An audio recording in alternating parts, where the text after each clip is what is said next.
Yeah. Folks, we are live. We're back with another one of our drunk commentaries, and this is also one of our Patreon requests. So tonight, we're going to be drinking. We're going to be watching Halloween 2 for our friend Logan Michael, who requested this over on Patreon. So if you guys have any requests, you know what to do. Join us over there and request your movie.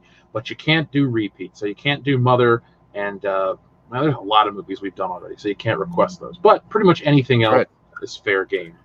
So, Kendo, what are you drinking tonight, my friend? I have a 12-pack of Stag. Oh, nice. I went local. I went Philadelphia local, I guess. I don't know. Well, it's no longer local. It used to be local to Southern Illinois, but now some company in Milwaukee owns them. Well, it's so nice that I just got a notification that we're live on our own channel. Isn't that great? I did. Yeah, I got one too that said World Class Bullshitters is doing a commentary. I'm like, no shit. Yeah, we are. And I'm also on camera so people can see me drink the entire time. So just to keep it fair. So like we said, tonight we're watching Halloween 2, the 1981 version, not that Rob Zombie piece of shit that some people in the chat would like us to watch. No, I probably will never watch that movie again. I'm swearing it off for life. So, Kendo, should we read these super chats first and then start the film, or should we start the film first? Well, let's get the film started, then we can read them while we're doing it. Because doesn't the movie just start with the credits like the last Halloween? It does not. Oh, that's right. It goes straight. Yeah, all right. Let me get a stopwatch going so we can actually let the listeners who do want to watch along with us catch up. So let's see, online stopwatch. And we'll share that. Yeah, I don't know if I've ever seen Rob Zombie's Halloween 2. Don't do it. I've seen bits and pieces of his first Halloween that I caught at a friend's house when they were watching it, but I wasn't impressed. I can tell you that. I saw it in theaters and it ruined the date. So that'll do that. Yeah, Rob Zombie ruined a date for me. So there we go. We got a stopwatch ready for everyone when we're going to get our timestamp ready. So we're going to give everybody, since people are actually rolling in for this one, we're going to let people get their movies set up. So like we said, this is the 1981 Halloween 2. There's only one cut, unlike Star Wars that has 8 versions. I don't know. Probably more like 5. But still, 65. There's only one version, 65 versions of Star Wars. There's only one version of this film, and we hope you'll enjoy it with us. So, by the way, folks, we got the drinking game rules down there.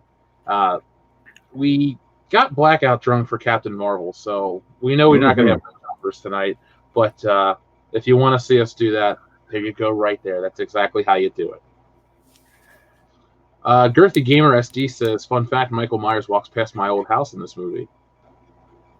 Feel free to point that out. Yeah, feel free to let us know which house it is. We'll have a lot of fun with that. So, Kendo, I'm going to crack my beer and get my movie ready. So, folks, this is a commentary, but you can watch the film with us, and if not, you can just listen to it and listen to us get drunker as the night goes on. And let's have some fun tonight, Kendo. I agree. All right. So, let's folks, do it.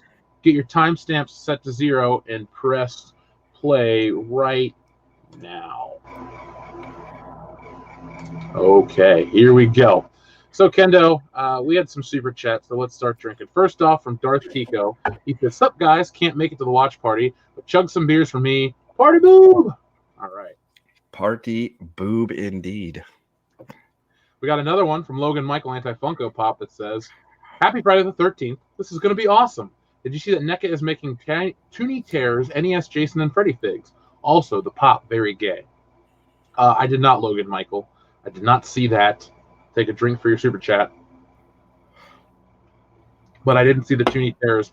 I did see somebody in a Facebook group I'm a member of do a custom paint job on that, and they looked pretty good. Oh, that went the wrong way. Logan Michael also sends another one, Kendo. He says, "Dick Warlock did the best portrayal of Michael Myers in the entire franchise. Not only does his mask look cool, but the walk is very suspenseful." Well, Logan Michael, it's the same mask from the first movie. It just got funny. It sat around and got weird. That's what they tell you officially. But Dick Warlock's okay. I like him. I still prefer Nick Castle and anyone else who played him in number 1. And finally, Chano Cyber9 Avila says, Happy Friday the 13th, everyone. There we go. Now we're all caught up. You are. Focus on this film.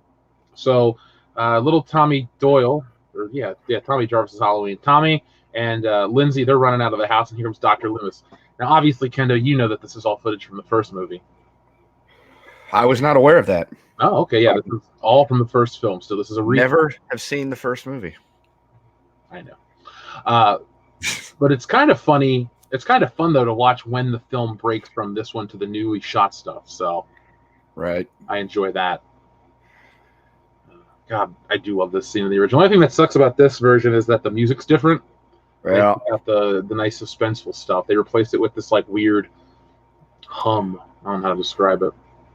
Yeah, because I remember, I knew that it opened up with the replay of what happens at the end of the first one, but I forgot about the Mr. Sandman overlay. Yeah, well, that's not what I'm trying to do. Shit. There we go. People can still see the clock. There he goes. He shot him. Shot him 6 times. This is new footage. I love how you can see him hit the crash mat.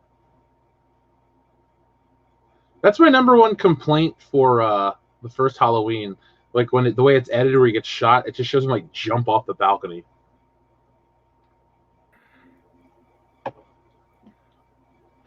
Am I back? Am I back? Am I here? Am I live? Am I live? Now you're here. All right, yeah. My StreamYard all of a sudden started going into reload mode for some reason. That happened to me on the High Council, dude. Yeah.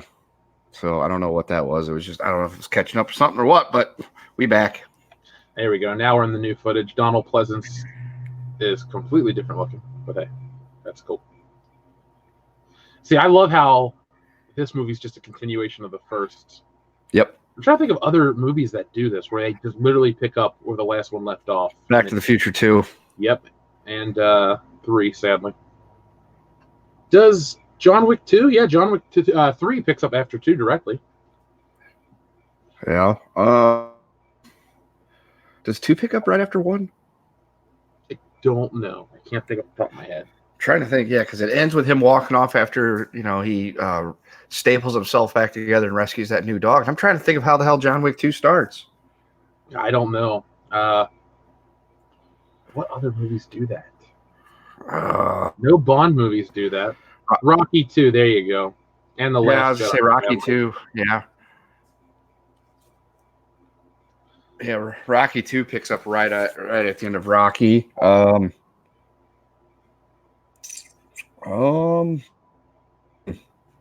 There we go. Universal, because there's a lot of money an behind MCA this company.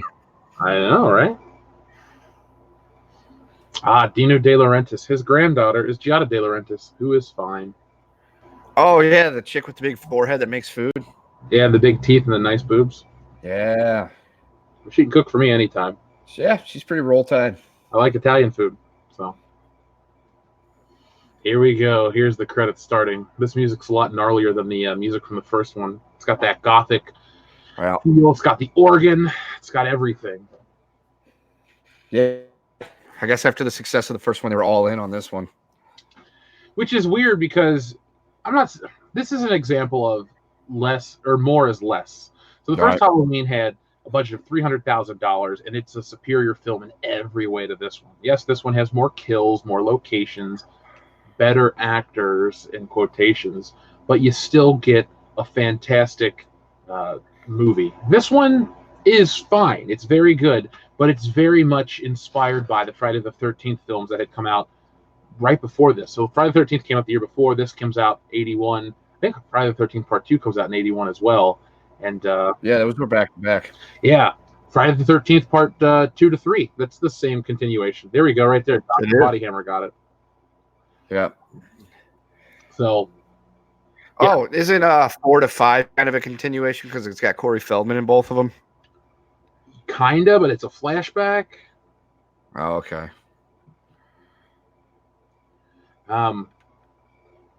Skip Skulnick. Maybe we should watch Halloween 3 at some point in Schlocktoberfest. You say watch Halloween 3? Yeah. I gotta buy another copy. The only Blu-ray I've ever accidentally destroyed was Halloween 3. Yeah, I mean, it's not a good movie by any stretch, but I like it for some reason. I like it a lot, actually. I prefer. Yeah. Let's see. This one. Or sorry, I go 1, 2, 3. That's how I like them. Right. I'm in there with you. Yeah, I don't know. 3's been a guilty pleasure for me ever since I was a kid. I don't even know if Just it's a because guilty pleasure. I think it's a solid movie. It's better than almost everything that comes after it. Oh yeah, I mean the quality of the Halloween movies drops substantially after 3. Yeah. I don't like this skeleton intro. I think it's a little much. It's not as cool. I hated the 2018 Halloween credit sequence with the reverse aging of the pumpkin. I wasn't a fan, but I thought it was kind of cool just because it was different, you know. But I didn't think it was any. It didn't jump out at me and say, "Hey, this is awesome." It was just like, "Huh, that's different and kind of unique." Yeah, I might have to. I'm going to rewatch Halloween 2018 to see if my stance softens on the film. But who knows? It might be even worse. Let's do it for the Fest of Schlocktober. Best of Schlocktober. We'll do some stuff. We have to do that early so I can continue to do regular channel stuff because our audience doesn't gravitate towards horror or anything. So No. Let's see. Logan Michael sent in a super chat of $3. Kendo, he says, Logan says, H4 mask is underrated. Change my mind. All right. So first off, we take a drink for you. Secondly, I don't have to change your mind. You can have your opinion. I just don't like it. Very bland, just like the movie. Now, Logan Michael, which mask do you like? You don't like the random blonde hair shot or the regular mask? It's up to you to pick which mask you like. I shot him 6 times. Yeah, he unloaded on him with a 6-pack. The first Halloween mask is the best. The Shatner. Oh yeah, Billy Shat. Yeah, Billy Shat all over this film. He did.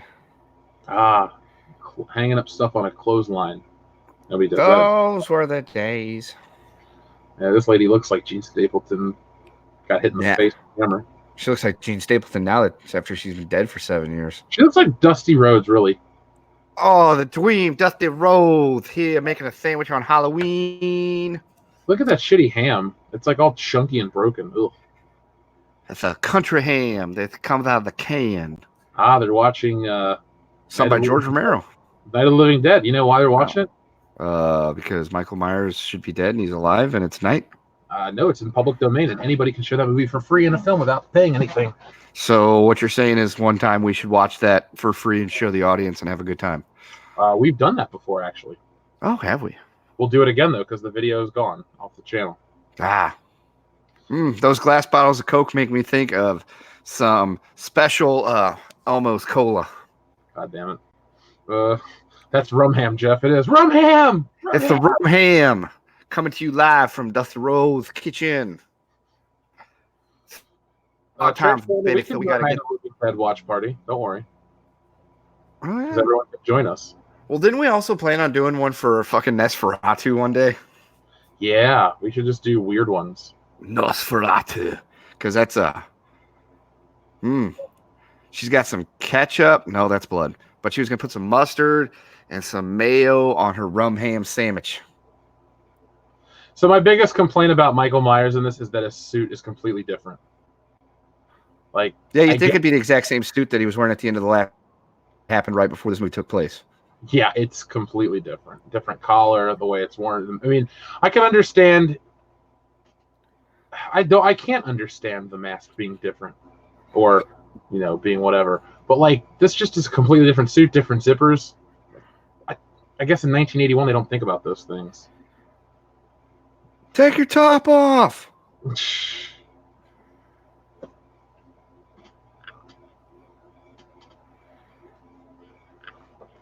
I think John Carpenter shot her death scene. Acting. Elrod Hubbard. Question: what do you prefer, this or Friday the 13th Part 2? Since you watched it last night. Oh, that's a tough call. Shit.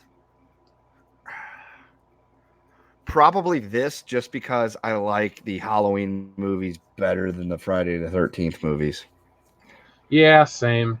He's this is just a better series. It's a little classier. There's actually a story. Yeah. Yeah. The other ones are just compartmentalized. Everything happened around Camp Crystal Lake in New Jersey, and Friday the 13th is just, Jason going ham.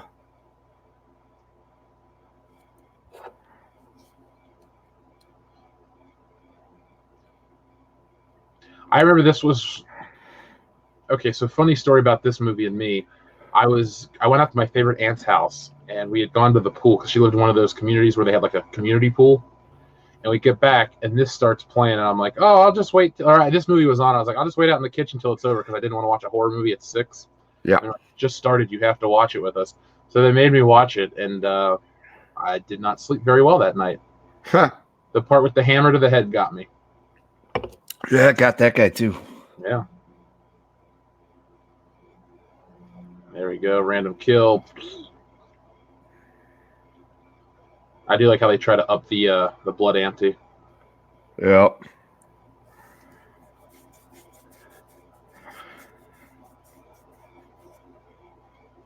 Yep. Throwback to the old classic slasher. We should get WCBS channel bomber jackets like these. Well, these aren't bomber jackets, but these kind of cop jackets. Oh, dude, I've been a big supporter of the idea of having fucking bomber jacket for the longest time. And if it's a channel bomber jacket, I'm even more into it because we could just get random patches and shit that we make for the channel and just slap them on there. Oh, yeah, it'd be fun. Oh, Jamie Lee Curtis in her wig.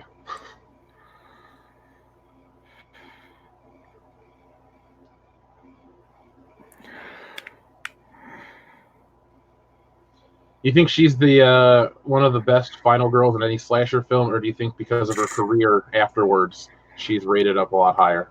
Well, I mean, naturally she's rated up a lot higher because when you think of Jamie Lee Curtis, if you're, the casual layman, you think of all the stuff that she's done that doesn't have to do with Halloween. Obviously, when we think Jamie Lee Curtis, we're like, oh yeah, Trading Places, True Lies, Halloween, stuff like that. But if you go to somebody that doesn't watch horror movies, they're going to rate her based off of everything she's done since.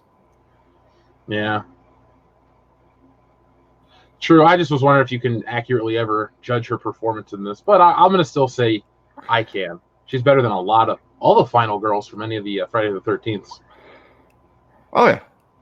I mean, Danielle Harris is cool, but she's a little child actor, so again, you grade these differently. But Nancy from Friday or the Nightmare on Elm Street, yeah, she's damn good. Yeah. The Fog is better than this movie. I don't know. I don't really like The Fog. The Mist. I like The Mist. That's not John Carpenter, though. That's Frank Darabont, and it's like 37 years later.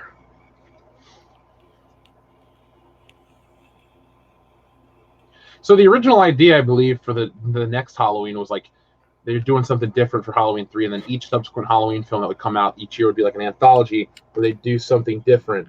And I love that idea, but then you just get on this kick of like Michael Myers is the one that made all the money, so Right. Yeah, it's kind of like go back to the well of what made you the money because that's what you got to stick with. Yeah.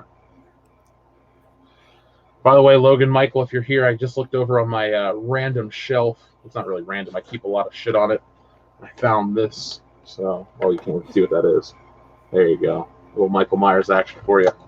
I'm not going to open that up because there's no reason to show an action figure on a drinking stream. Lance Guest, was he the last Starfighter? You ever seen that movie? I have not. It's fine. The guy that played Michael Myers directed it, pretty sure, Nick Castle. Bit of an irony there. Yeah. I listened to the soundtrack a couple of days ago, and I was like, it's just like a lesser version of all the original stuff. She's all comatose and traumatized and shit. Yeah. Yeah, Girthy Gamer SD. I'll be back in January and then back in April for a very long period of time. So, we'll do a local meetup, and then we'll do a I want to see all the Halloween and Back to the Future locations. That's my plan. Back to the Future. Mm-hmm. That doctor looks like a crazy old version of Rip Torn. Yes, it does.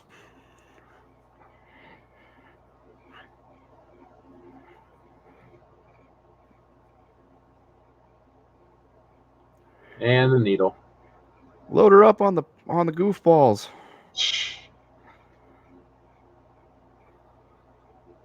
The woman in the Ed, the one with the brown hair, the long hair, I think she went on to be like a Mexican soap opera star. Oh, nice. Yeah, I looked up all these people once because when last year I bought the extended Blu-ray around Halloween, and I went through all the special features and all the stuff, and I watched and I like Wikipedia'd everybody in this movie, even people that aren't relevant or important to all of filmmaking.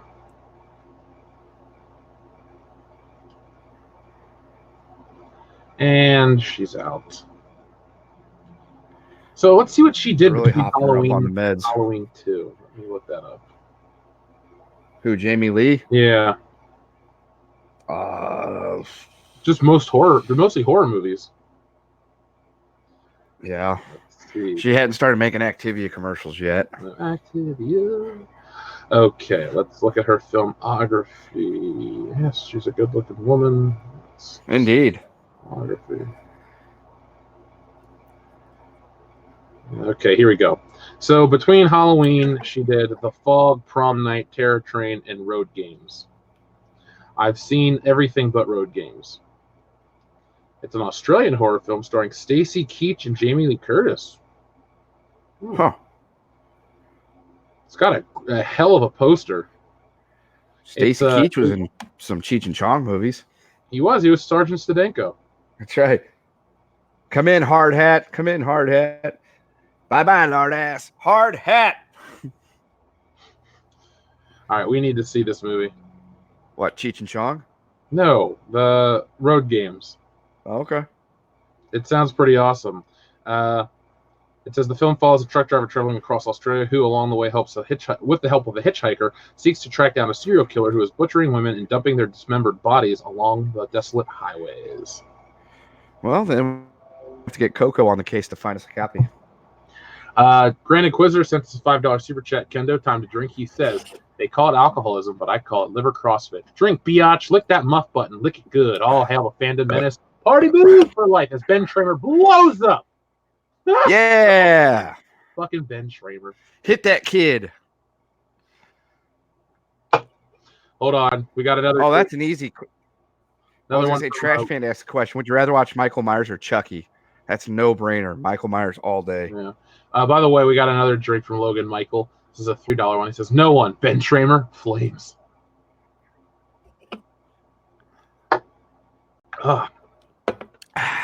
Who would I rather fight, Michael Myers or Love Chucky? that Joker. I'm gonna go with Chucky. Oh, Cucky all day. He's easily defeated. Because remember, a little kid and his mom beat Chucky.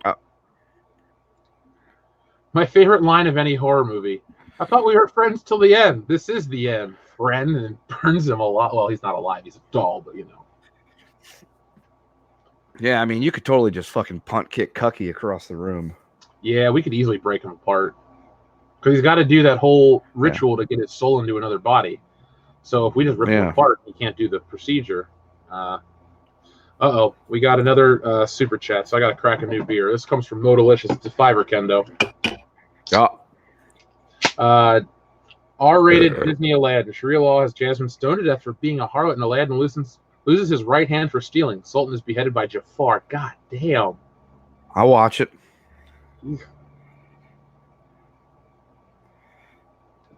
Oh my god. That's harsh, dude. Modalicious, that might be your darkest R-rated Disney film yet. You know what it is? Your darkest R-rated Disney film yet. Reload. Yeah, Trash Panda is right. It is savage as fuck. But accurate. Because remember, Samir, this isn't Riyadh. They're not going to saw your hand off. But Aladdin takes place in that area. Yeah. Office Space is a great film. All the nurses in this movie are just like attractive, but at different levels. Like even this older black lady nurse is still pretty good looking.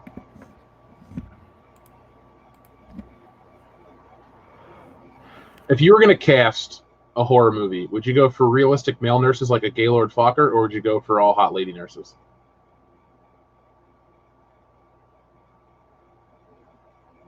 Thank you, Kendo. So while Kendo's beat booped out indefinitely, let's see. Yes, Cheshire knows the original words to Arabian Nights. They cut off your ear. If you don't like your face, it's barbaric, but hey, it's home. I think those are the rest of them, right? Yeah. There we go, Dr. Coffin Nails. Oh, Kendo's back. Hi again, Kendo. Yeah, I don't know what the fuck's going on. Streamlabs is wigging out on me. Well, let's see. Can you still hear me? I can. Okay, cool. Because there are two of you now on Streamlabs, and so I had to remove the other Kendo. There's Dana Carvey. Kendos. Did you know that? I did not. That is Dana Carvey right there. Oh, That fantastic! cameraman that he was talking to, yeah, it's Dana Carvey. Yeah, awesome. I do like Dana Carvey. I did too. He's chopping broccoli. Yeah, isn't that special? I think she was my favorite of the original and the original one. Not in this one, obviously not, because she's fucking dead. Oh, Paul. I like the blonde chick because she was. Because she was more into the blonde chick because she was all about drinking beer and banging. So I'm like, I can get down with that. All she wanted to do was go pick up Paul, but Paul got in trouble for soaping windows. So, he was grounded for the night. But then his parents let him off the hook, so she went to pick him up to get some, and then got killed because she wasn't paying attention. Yeah, shit happens like that. Back in the 70s, you get in trouble for throwing soap on. It's a simpler time. 2019, we just throw bricks through windows. Yeah, I'd rather deal with soap. Yeah, I would too. I should have made our little icon for this movie a picture of Michael Myers. There you go. Oh, well, I did not. It's not true. It's bullshit. I did not. Oh, hi, Dr. Loomis. Oh, hi, Michael. Holy shit. We got a giant super chat. Oh, there we go. To chug. Oh, yeah. Salvador says, some of your favorite less mainstream or campy underappreciated horror films. Some of mine are The Fog, 13 Ghosts, The Witch, and Audition. Sub to real independent production, Play Gloria, Take Me Home, Country Roads, Party Boob! So, Kendo, you got to chug the rest of your drink, as do I, and mine's mostly... Bottoms up.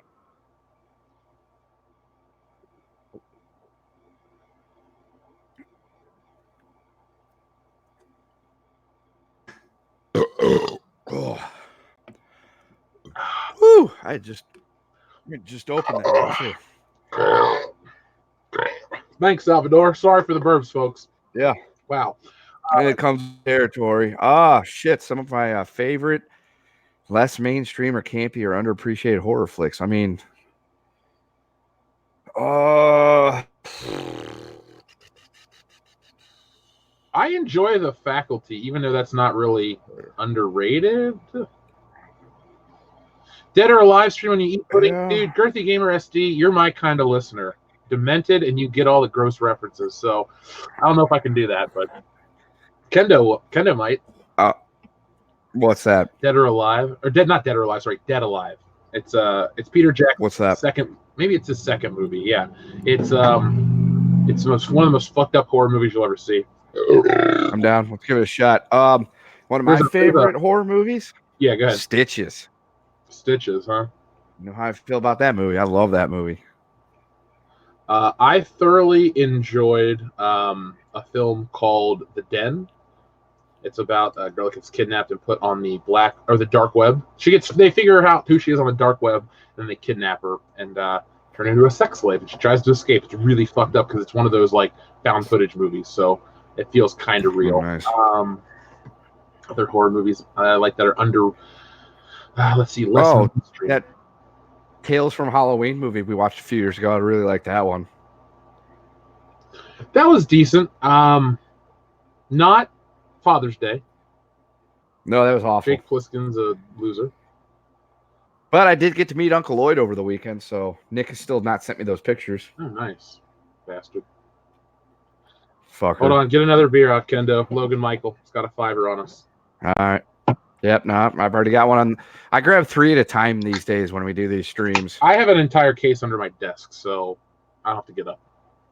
Logan Michael says, the Halloween remakes are awful, but you can't deny the way Michael looks in those 2 movies is badass. The Rob Zombie Halloween 2 Mezco figure of him is super sick. Well, first off, big sip.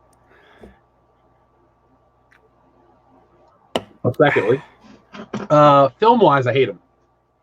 Design-wise, I think the first one looks okay. I like the clean version of the mask before he buries it as a kid. Don't really like how he's a mountain man in part 2, but it makes cool toys. I get that part, Logan Michael. But I honestly prefer just straight up, this is a cool shot right here. Hey. Yeah, that is cool. I had a thought. Where's Rob Zombie from? Louisiana? No, never mind then. I don't know, Zombieland? I know, like, well, because I was going to say, I know how we talk about how, like, the Halloween movies he did were, like, white trash, love letters. So I thought maybe he's from Appalachia, so he would be an actual Appalachian American, and that would explain a lot. Yeah, he is. He's from Haverhill, Massachusetts. Well, are the Appalachian Mountains in Massachusetts? I don't know if it goes up that far. Because he is from Massachusetts. Nice well, he's just a wannabe hillbilly. It's a nice little industrial town. Yeah, so he's a hillbilly poser. Yeah, he's a fake hillbilly. A faux billy. Yeah, a filthy. Population is 60,000 people. It was founded in 1640 by settlers from Newbury, originally known as Pentucket, which is the Native American word for the place of the winding river. Yeah, from Newbury. If you go west of Newbury, you get to West Newbury, Massachusetts, and guess who's from there? You can't see him, but you can guess who it is. Let's see. There was a riot in 1915. There's been a total of $150 million in public and private investments in the downtown area and in the 21st century. And let's see. Is there anything notable about Rob Zombie on this website? Probably not. They don't even mention Rob Zombie once, I don't think. Well, maybe they do, and I'm just not caring. We have a movie to pay attention to. Notable people. Here we go. Alexander Graham Bell. A little more notable than Rob Zombie. Isaac Newton Carlson. Yeah, we need that. Brian Evans. Don't know who that is. Ren Howard. Not Ron Howard. Yeah, I'm sure Rob Zombie's no. Yeah, there we go. Tom Bergeron and Rob Zombie are both from here. Oh. Yeah, nice. Hollywood Squares, man. We got a $5 from 6 turning 4 burning, Kendo, so take a big drink. You ready?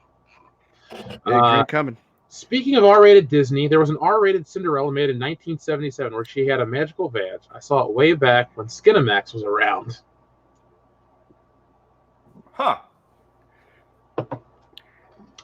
Kendo, this might be one of my favorite messages of the evening. Oh, wait, hold on. We got to read Dr. Coffindale's first. He says, here's a super chat. This is a tour. He says, Bad Bond 30. Bite the hand that kills. Shit. They're always good for a chuckle. Yeah.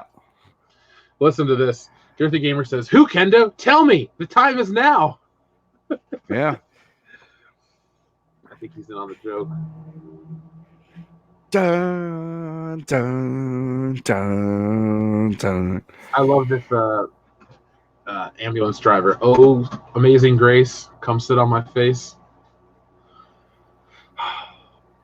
Hey, I think I found a loophole. Oh, shit. Well, we got to get ready to chug a drink, dude. No, we don't. That's only $19.99. That's not $20. Oh. Lawyered. That's a dick move. I'm hanging out with the lawyer tomorrow. It is a dick move, but still, rules is rules. It's for Tim Riggs. Come on now. And as Tony Schiavone taught us, them the rules. Well, Tim Riggs says, one effed up thing has been with me since I was a kid. It was Tales from the Dark Side, third story. Dude's wife turns out to be a monster. I love that one with James Remar. He finds out when he breaks an oath, his two little kids are monsters too, and wifey kills him. Yeah, it's James Remar and Radon Chong. Have you seen that movie? I have not, but I know who Radon Chong is. And you know who Stephen James Lynch Remar wrote a is? song about her. I do know who James Remar is. He's Ajax. Yeah, and Dexter's dad. Yes, yeah. He gave him the code Yeah, Harry. that he gave to fucking Jimmy Smits. That was a terrible season. We don't talk about that on the channel. No, we don't. So Tim Riggs, though, let's talk about Tales from the Dark Side of the movie. Dude, you got to watch it. It's you remember Matthew Lawrence? Whoa. He is not Matthew Lawrence. One of the younger Lawrence brothers is like kidnapped by Debbie Harry, who's a fucking witch, and she keeps him in like a cave, or not a cave, in a cage in her kitchen, and she's telling him these stories about all these terrible things, and at the end she's gonna cook him alive. It's awesome. I mean, you had me at Debbie Harry. Yeah, Debbie Harry. I'm a fan. Debbie fucking rolled Harry. Yeah, she was. And that prime baby. Yeah. Radon Chong's mom Tonight- got dong. She did. I was gonna say, yeah, fucking Debbie Harry, man. Tonight, I would make it magnificent with her. Ooh, Blondie. Yeah, I like her a lot. Yeah, I'm thinking of the right thing, right? Steve Buscemi's in it. How about that? Yeah. Had a budget of $3.5 million. Yeah, this is the right movie because it's got Debbie Harry listed as the second in the credits. Listen to this, dude. It's got Christian Slater, Debbie Harry, Julianne Moore, William Hickey, Steve Buscemi, Matthew Lawrence. It was him. Let's see who else is in the movie. Radon Chong, James Remar, Robert Sedgwick. Is anyone else notable? No. Unless you like Dolores Sutton. Alice Drummond. Isn't Radon Chong in fucking Commando? She is. All right, you ready to check Thought down the so. screen for Tim Riggs? I am. All right.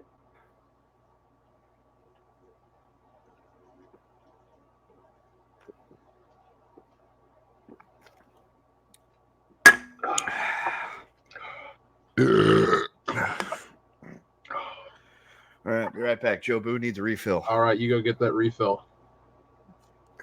The Quest for Fire. That's a terrible movie. Joe Boo needs a refill. Oh, Dr. Coffin-Nails, yes, Trash Band, I've seen Killer Clowns from Outer Space. I would argue Killer Clowns from Outer Space has the best theme song written about like the content of a movie. To me, it's like the cinematic equivalent of the old Spider-Man theme, because the lyrics are so perfect to who the character is, and the lyrics of that song are just perfect. What It talks song? about Killer Clowns from Outer Space. Oh god, that's a fucking great song and a movie. I love that movie too. Movie's fun. I listen to the theme song a couple times a week. Yeah, dude, it's a fucking super like rock metal version of the fucking circus music. Yeah.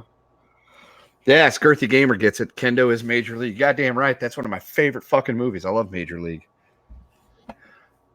Are you suggesting, glasses like what's his face, Charlie Sheen? dude? I will fucking cosplay as Wild Thing Vaughn at our next thing if you want me to. So Cassie says Sleepaway Camp was terrible and traumatic. Terrible, yes. Traumatic, that's a subjective thing. But man, what a great ending. Yeah, Nick's missing out not being here tonight. he is. Jeff needs to watch Major League. I know he doesn't like sports, I've but seen it's. Oh, okay then. I've seen the first two. Yeah, the first one's great. Second one, not so much. I'm cool with that movie. Here's the weird part. I may not love sports, but I love sports movies. Oh, dude, the fucking best line from Major League is, "Are you suggesting Jesus Christ couldn't hit a curveball?" I mean, Tin Cup is my favorite movie. We just don't ever talk about it. I'm just joking. I don't like Kevin Costner. We got another super chat. It's only a $5 this time, dude. From Tim. Favor. Killer Clowns from Outer Space is a more coherent and by far more watchable movie than any Star Wars film Disney has ever made. How is that for effed up? Well, very much so. I mean, that's why I bought the collector's edition Blu-ray. Yeah, it is sad that the Chiodo brothers were just focused on telling a nice linear story with a lot of fun, campy moments. You had your popcorn guns, you had your candy guns, and all that stuff. Well, yeah, because he turned them into the things of cotton candy and the face fell off or whatever. My favorite part's obviously the boxing scene, or the shadow puppet of the Tyrannosaurus Rex. Yeah. And fun fact, a lot of those Killer Clowns masks were recycled in Ernest Scares Stupid for the Trolls. And we watched that last year, folks. So if you can track down that live stream, it's still live, I believe. It's 8 hours long. Yeah. We're not doing that this year because we just can't physically do it. I love the 1988 Blob. We should do a commentary for that this year. No, we should do a drunk commentary for that this year with Nick involved because of how gory it is. Yeah, we can do that. Yes, Trash Panda. If you watch Ernest Scared Stupid and Killer Clowns from Outer Space, you'll notice a lot of the Killer Clowns masks pop up as what the fuck was his name? I want to say Trogdor, but that's not it. The goddamn from Ernest Scared Stupid, his little army of. Is it Trogdor from Homestar Runner? Yes, I know what you're. Well, yeah, the Trogdor, the Burninator. Yeah, burninating the countryside, burninating the peasants. Fucking, that's such a great thing. Yeah. No, what the fuck was it? Trantor. He was the troll in Ernest Scared Stupid. Oh, yeah, okay. His army of Brussels sprouts. Ernest hates Brussels sprouts. Yeah, we're barely talking about Halloween right now. By the way, why is there a bottle of bleach next to that guy's lunch on the table? In case you need to get an early retirement. Fair enough. There we go. Now I'm back. Dr. Coffee Milk. You people get me. Let's see. It's not. Well, what happens is, we're doing these, but then like the comments and the super chats, they ask us about stuff not exactly related to what we're watching, and we give the people what they want. See, folks, our idea of a good film commentary is to give you an experience like you're hanging out with us in the same room, like we're all on the same couch, having some drinks, correct, watching a movie that we've all seen a dozen times, and we talk about some poignant stuff. We don't talk about some poignant stuff. We make our own beef jerky. We go on riverboat gambling trips. Sometimes we shit with the door open. That's what we do. But we have a good time. That's what's important. Yeah, I mean that's what we do. We always tell you well ahead of time what we're gonna do and when we're gonna do it, so you can get a copy of it. It's like you're sitting here hanging out with us. If I get through 10 beers, even if you can't commit to it, I might do a solo Night of the Living Dead commentary if I'm that drunk. I'll just be like, I'm gonna do it. See if people stick around with me to watch it. Let's see. I mean, I'm okay with that too. All right. Well, I didn't want to speak for you, pal, but since you're not going to leave a bullshitter hanging, there we go. All right, folks. So we're on what? We're 3 beers in. We're on our 4th beer. If we each get through 10, we will extend this commentary to Night of the Living Dead, and that's free to watch on YouTube, so you can watch it with us. How's that? Yeah, I thought Nurse Alves was hot in this movie too. Her name Anna Alicia. She went on to be a South American soap opera star. Yeah, fucking man. And you know how I feel at me, Dion Green. I got a thing for South American girls. All right, first off, we had a super chat we missed, so I got to read that. But yes, this is the Halloween movie where the guy sings Amazing Grace. Come sit on my face. Salvador sent a $5 in. Thank you very much, sir. He says, have you watched the new Suspiria? It's really effing good. Dare I say maybe better than the original. These commentaries are rivals to the P.O. Box videos. Well, first off, Salvador, thank you for that nice compliment, by the way. I've been editing your P.O. Box contribution with the spaceship in it. So I don't want you to think that I've completely forgotten about that. And I don't want to prioritize you over everybody, but since you really get excited to see those videos, I'm gonna put your part out next, even though chronologically I didn't film it that way. But expect that in the coming days. I have to meet up with our lawyer tomorrow. He's giving me some business advice, but you're next for me to edit that, and then I will have a regular video out for Monday. But be on the lookout. So first off, we have to take a big sip. Secondly, I have not seen the new Suspiria. I've only seen the original. I'm a fan of the original. That is what? Is that Lucio Fulci? No, that's Argento. Sorry, almost made a mistake. So yes, I've seen the original Suspiria. I have a friend named Jake. He's almost my size. He's half Korean, and I've never seen the dude scared of anything except the movie Suspiria. It was awesome. You ever seen Suspiria? No, I don't fucking listen to Rihanna. That's Disturbia. Oh, well, I haven't watched that either. Tim Riggs sent it a $5, so let's take a big sip, Kendo. Yeah.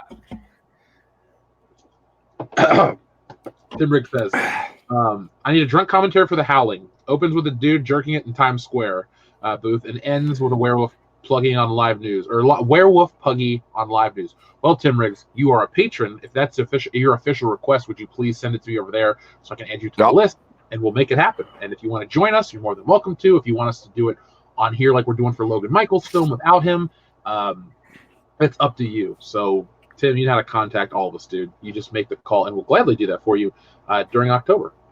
Oh, yeah. Yes, we did do the thing from 1982, but we can always be convinced to watch that one again live and drunk. So yeah, I don't. Did we do that on the channel, or was that Patron? That was on the channel before you were actually a member. Oh, and we can do it again in the dark times. Yes, Carl Page sent the super chat. That's the first from, I believe, Carl Page. If you're new to the channel, man, welcome. He says, "I love The Howling. How about you guys?" I've seen it. I can't say I've ever seen it. It's been a long time. Let me make sure that's the one I'm thinking of. Yeah, let's see. The Howling, 1981. Is that the lady from? Yep, the lady from E.T. Yeah, I've seen this movie one time. I liked it enough that I want to watch it again. So we should check it out again. It's got Patrick McNee, who's in the Avengers and the A View to a Kill. And it's a werewolf movie, so it's going to be fun. A View to a Kill! That's one of my favorite James Bond songs. Hey, it's got Robert Picardo, the guy from Star Trek. Yeah. Girl that looks like a Bond girl. Let's see. Okay, so we're all caught up on our super chats for now. We don't do repeats, folks. Definitely not Mother. Oh, wait, hold on. You missed one. We got Joshua Giddens. 10 beers. Christ, mate. Well, Joshua, 10 beers for me is nothing. I'm on beer 4, so. Yeah, 10 beers for me over the course of this movie. I will be probably incoherent to an extent. Let's see. If it's 10 beers in the course of a 90-minute movie, I'm fine. We can have a full, coherent conversation. We'll have fun. A lot of fun. Silver Bullet is a better werewolf movie. I like Silver Bullet. The guy that plays the older guy, the lead, he and I share the same birthday.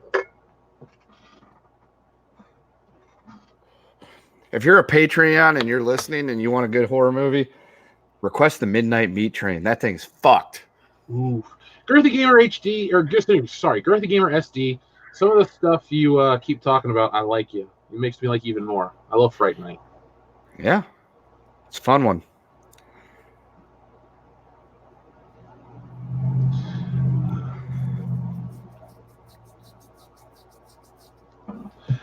Let's see, Corey Haim as a kid. Yeah, that's Corey Haim as a kid. The story of Corey Haim's pretty goddamn sad, if I'm being honest. Like, I won't even. Dude had it very rough. Like, we'll joke about a lot of stuff, but the stuff he and Corey Feldman went through, that's just not funny. Not good at all. We on the channel take a big stance against that type of shit. Yeah.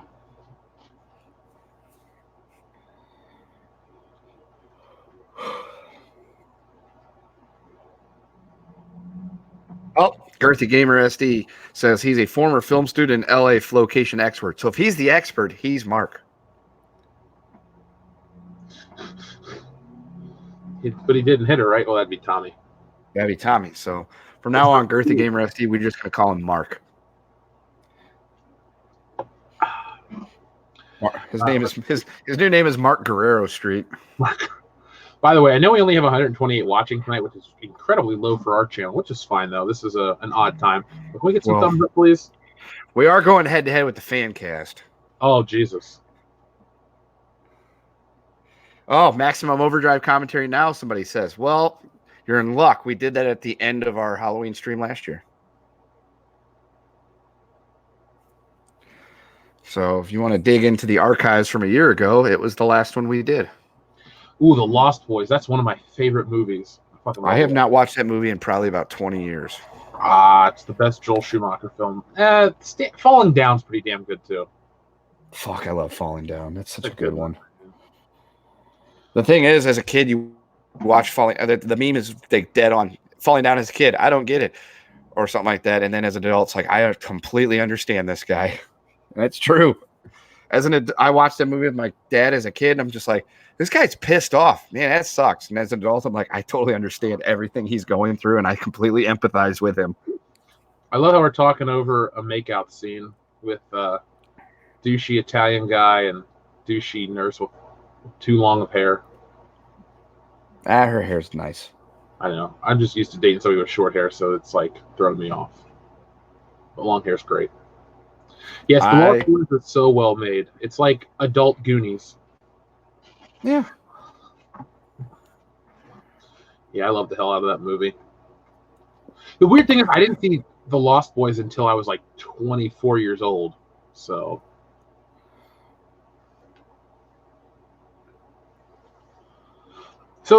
my biggest complaint with this film is that I've been to the hospital at night. It's jam-packed. This is a very dumb location for a film. Yeah, hospitals at night do not look like this at all. They might like dim the lights a tad, but there's people fucking moving around. Probably not. I mean, like not visitors or anything like that, but yeah, fucking. There's many a medical personnel moving in and out. Going up and down the stuff, checking on everybody. God, I love the Monster Squad. That's a good movie. Yeah, it's not like fucking lights out in a hotel, which at all hours of the night we've been loud in our hotels, so it's okay. I'm afraid we're gonna get kicked out of a hotel once. I hope we do, and that we're live streaming while it happens. Yeah, because I hope our channel's big enough for like, fuck, I know those guys. Are we really gonna kick them out of the hotel? And then they do, and they make a mistake. Yeah, or they do it for fun, and we make a big show of it, and we have a laugh afterwards. All right, big drink time. Big sip from Tim Riggs. He says, see, Lost Boys is good, but I blame it for starting the emo vamp fad, which culminated in Twilight and its incestuous love child, 50 Shades of Grey.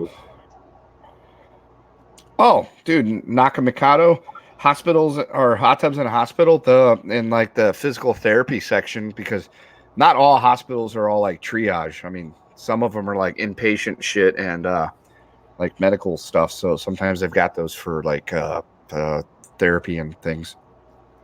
To jump back to what Tim Riggs was saying, I think, yes, you can blame the Lost Boys in a joking manner for what we got with Twilight and 50 Shades of Grey, but like, it gave us Sexy Sax Man.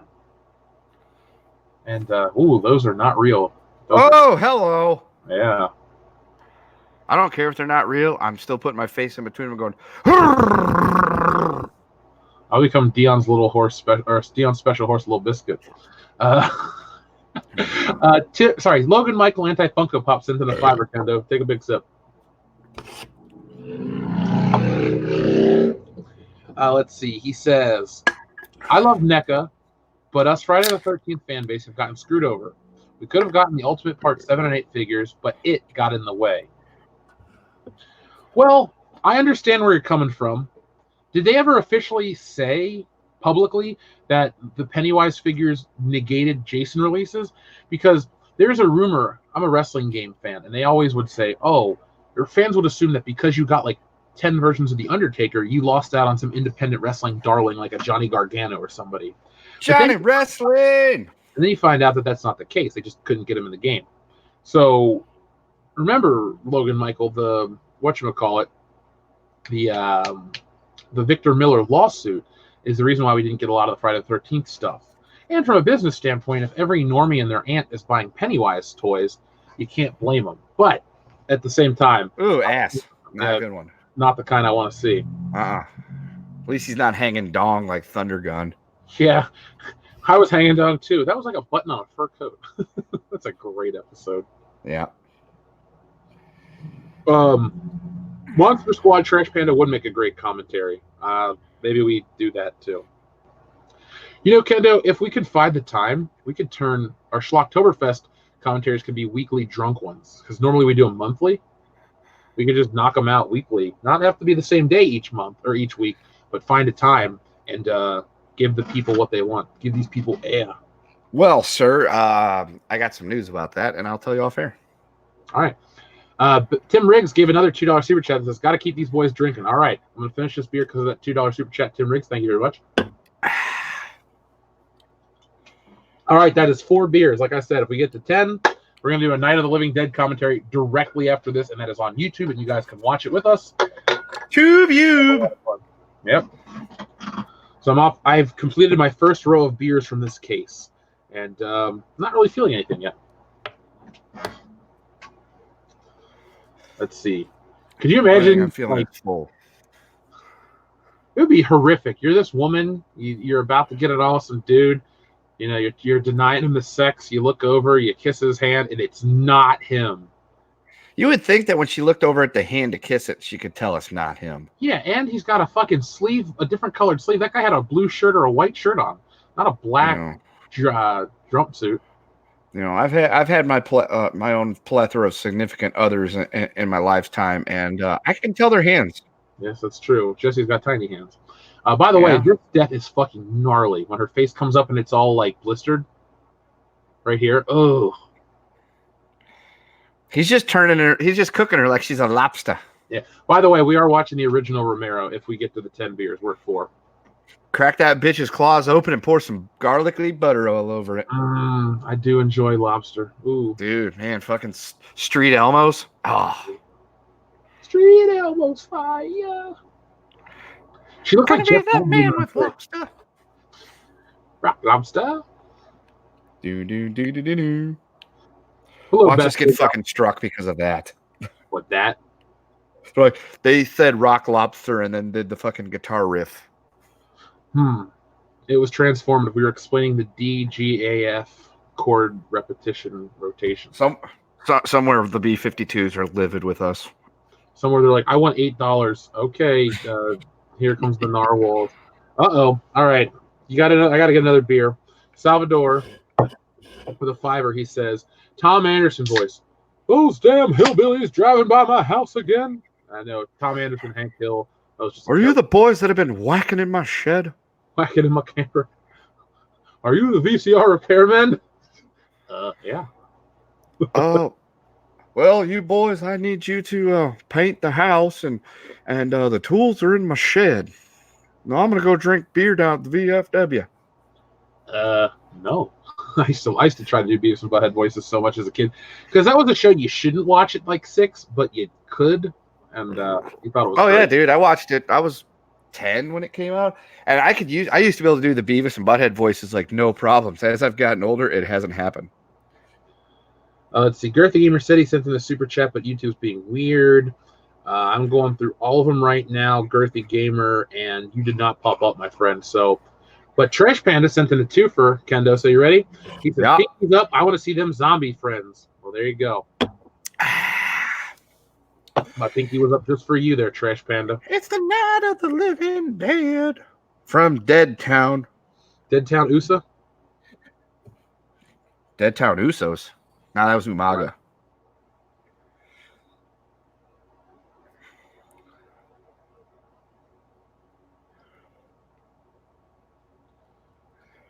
Let's see.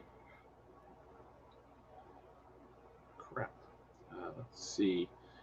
I don't normally try to text or anything during the show, but my friend Dan is kind of in a need right now. Ooh. God damn it, Dan. Let's see. Just here for the comments. Yes, Cassie, the comments are great. Michael Myers. So you've seen Halloween 3 enough times, right? Of course. So do you like the part when the guy's in the bar and he sees the Halloween commercial for it being on TV? Yeah. All right, Girthy Gamer SD sent in a super chat that says drink. It's a 2 Kendo Toys. Yeah, don't call me that. Yeah, I wasn't going to call you Kenner Toys, but I do have Kenner Toys in this room. Hey, look. I got some somewhere too. Naka Mikado, probably not saying it right, he's asked the question, is Andrew McCarthy part of the Brat Pack? Now, fun fact, we actually were having this discussion the other night when we were watching St. Elmo's because Jeff had to hear the song. Mm-hmm. I don't even know the fucking words. Yeah. No, he was asking, is Andrew McCarthy part of the Brat Pack? I believe that's a lady. Somebody in the chat said earlier. I don't know. Maybe. Yeah. Anyway, Andrew McCarthy is Wait, Well, what? I was saying it's funny because we literally were talking about that, and we decided that we were going to have a Oh, dude, hold on. roundtable discussion where Disney CEO Bob Iger resigns from Apple board as companies come into conflict on streaming. Oh my God, the streaming wars video is going to be fucking insane. Woo! Yes, content. Make sure you guys are subscribed to the channel. Logan Michael anti Funko Pop. What is he saying? Sorry. He said, Cinema of Fear or NECA Cult Classics. All right, that's a tour. So $3 actually. I'll get you extra. Logan Michael, I'm gonna go with the Cinema of Fear figures. Hold on, let me make sure I'm getting the right wave.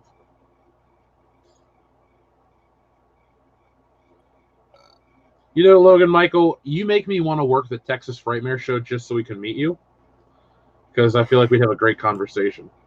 I mean, we can make that happen eventually someday.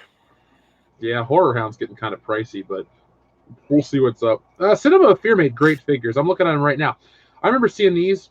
I'm going to go with Cinema of Fear. Let me just check out the cult classic ones to make sure I'm not wrong. When is Texas Frightmare? Let's see. NECA Cult Classics. Oh, they did Lost Boys, though. And they did S-Mart Ash and Shaun of the Dead and Die Hard. Sorry, Cult Classics wins with the Die Hard action figure right there. By the way, Logan Michael, that pushes it over the top. By the way, Logan Michael, I did get your Michael Myers figure you sent. It was in the P.O. box stuff that we accidentally put in the candy bag. So thank you. I will eventually film it, but I just want to let you know we got it, and it's awesome. And I got all your little Batman people, too. Some from the animated series, some from Michael Keaton. And when I get those back from Nick, they're all going on my shelf. I'm going to buy a set of capes and display them proudly. John Carpenter's Vampires. That's a good movie. So let's see. The blonde nurse. I think she has one of the cooler deaths in the movie when she gets stabbed in the back and her shoes fall off. Yeah. I like that. Creep Show. Oh my God, Creep Show is one of the best movies. We talk about. That's a fun one. That is the fun.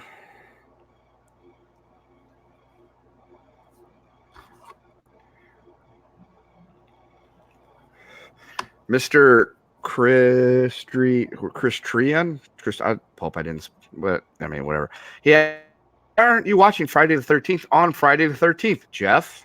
Why are we not watching Friday the 13th on the Friday the 13th? Kendo, you made the choice. I did. I said that would be too obvious. By the way, we have a listener named Dr. Sean Stein Smith who says, "Hey guys, big fan, first time commenter." Well, Dr. Sean Stein Smith, thank you for listening for as long as you did, and welcome to the comments section. We appreciate it. Yeah, welcome aboard, sir. Yeah, get involved in the community. I mean, I talk about it at the end of all the videos, but seriously, the community aspect of this channel is ridiculous. Like, just the people are great. Where's my cake, Bedelia, you bitch? Yeah. Oh, man, that is such a fucking pushes that fucking headstone on top of him. That's great. Yeah, on Ed Harris? Yeah. I love the dance. I honestly think the woman that is married to Ed Harris is actually pretty attractive in that one scene. Yeah. She's got the curly blonde, brown hair. Yeah. Isn't Adrienne Barboobs in that movie? Adrienne Barboobs is in that movie. And you know she was married to John Carpenter, right, for a while? I did that. I just knew about Adrienne Barboobs. Yeah. She was a looker back in the day. She sure was. She's really good in that movie, but she's really nice in real life. Yeah, Salvador, my favorite part of that whole movie is something to tide you over. I can hold my breath a long time. Didn't we watched that last year for the Halloween too, didn't we? We may have. I just know I bought the deluxe. Where's it at? Is it over here? Well, let's see if I can grab this without everything, including my messed up chair falling. There we go. I got it. There you go. Stay over there. The movie's not in here, funnily enough, but I did get this super deluxe version of Creep Show. This is one of my favorite horror movies of all time, and I fucking love it. So I had to throw my money at it. Yeah. If you're semi new to the channel, you'll learn really quickly that anthology shit is very with us. Yeah, so with the comic that you guys are going to get, there's an actual full bonus comic called Anthology that I wrote and drew a couple years ago. That was my goal, to self-publish just an anthology comic. So if enough people like it, I will put that out, once a year, an anthology book, and then, another bigger book channel related. So, but yeah, anthology stuff is my wheelhouse because I just love small short stories like Twilight Zone. Yep. Like if we could get enough listeners to sit and watch every episode of the Twilight Zone with us, I would do that. But, Dude, I would say, hey, we should have our own very own, private, party thing, and we would just sit down and spend the entire weekend watching all the Twilight Zones. I'd go. We should do that after we watch our Star Wars and do all the channel work. We're going to have a day or two together. So, yeah. Yeah, let's do that. Let's just fucking watch Twilight Zones. We can go through and pick like the best ones from each season. First off, shout out to Jonathan Critchlow. Thank you very much. We are talking about that. And Tim Riggs sent in a $2 super chat. Says The Reanimator, another watch party option. Yeah, it is. That. So, Tim, funny story. I don't know if you've ever heard me talk about this on air. Barbara Crampton was at one of the first horror hounds I was working as an artist. And I made a Reanimator poster from her point of view. It was her legs and vag, and then the severed head getting ready to go down on her. And somebody bought it from me to go get autographed by her. And then nice. She walked by the table later and just looked at me. So I'll show you I'll find the original art file, Kendo, and send it to you. You'll get a good chuckle out of it.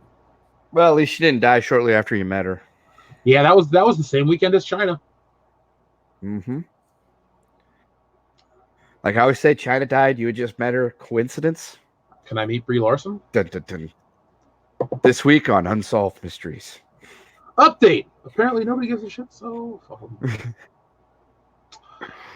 yes, Tales from the Bullshitters. That's a great comic. Yes, Mark, I agree. Tales from the Bullshitters. Or we could just do like a thing where we each come up with our own like anthology horror story, and then like we read them as part of a weekly thing, and then the people get to vote on whose they like the best. I want to do a whatchamacallit, like a radio show style thing with how they would do it like back in the day, where they would all get in the same room and read something. I want to do that for this year's Schlocktoberfest. Like always give the people something. We could do something like that. You give me a topic, I'll try to write. You give me a topic, I'll try to create 4 parts and slap something together for us. All right. I'm pretty good at writing shit. When we do an anthology comic, we should do one where we each write a story, and then I'll draw all of them. I'm in. Fun. Or you guys could try to draw them. The only thing is you're going to have to I was going to say, you're just going to have to be on Dion's ass. I'll write too. Because be like, Dion, you need to write us a story. I gotta go Michigan skate game. Well, we'll make sure he fuck it, we'll just do it for him. We'll come up with we'll make it terrible. It'll be by not Dion. Yeah. That'll be our backup author. Anytime something need by Dion, it'll just be not Dion Green. It'll be all of us contributing together. Tim Riggs says something I've never heard of. Another quality horror anthology from the 80s, Nightmares. Emilio Estevez getting trapped in an arcade game was pretty hilarious. I need to check that out. Check this out because I do like Emilio Estevez. What up, Indie Defense? Nice to see you joining us tonight, man. Thank you. Still got motorcycles in my goddamn neighborhood. Yeah, Sons of Anarchy, man. They're coming back. Mayans. We got a $5, dude. Get ready. From Carl Page. Thank you. He said, Are you guys called something different on Patreon? I can't seem to find you on it. No, we're not. Carl, one moment. Let's see. Just link it into the chat. That's what I'm about to do. Carl, since you asked, there you go, man.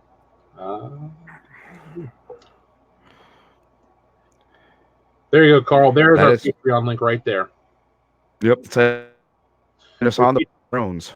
Yes, we are patreon.com/worldclassbs. The nurse got killed.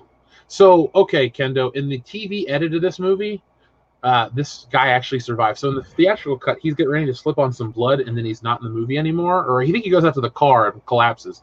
But in the TV edit, he survives. I think they went back and filmed more. That's a bit odd.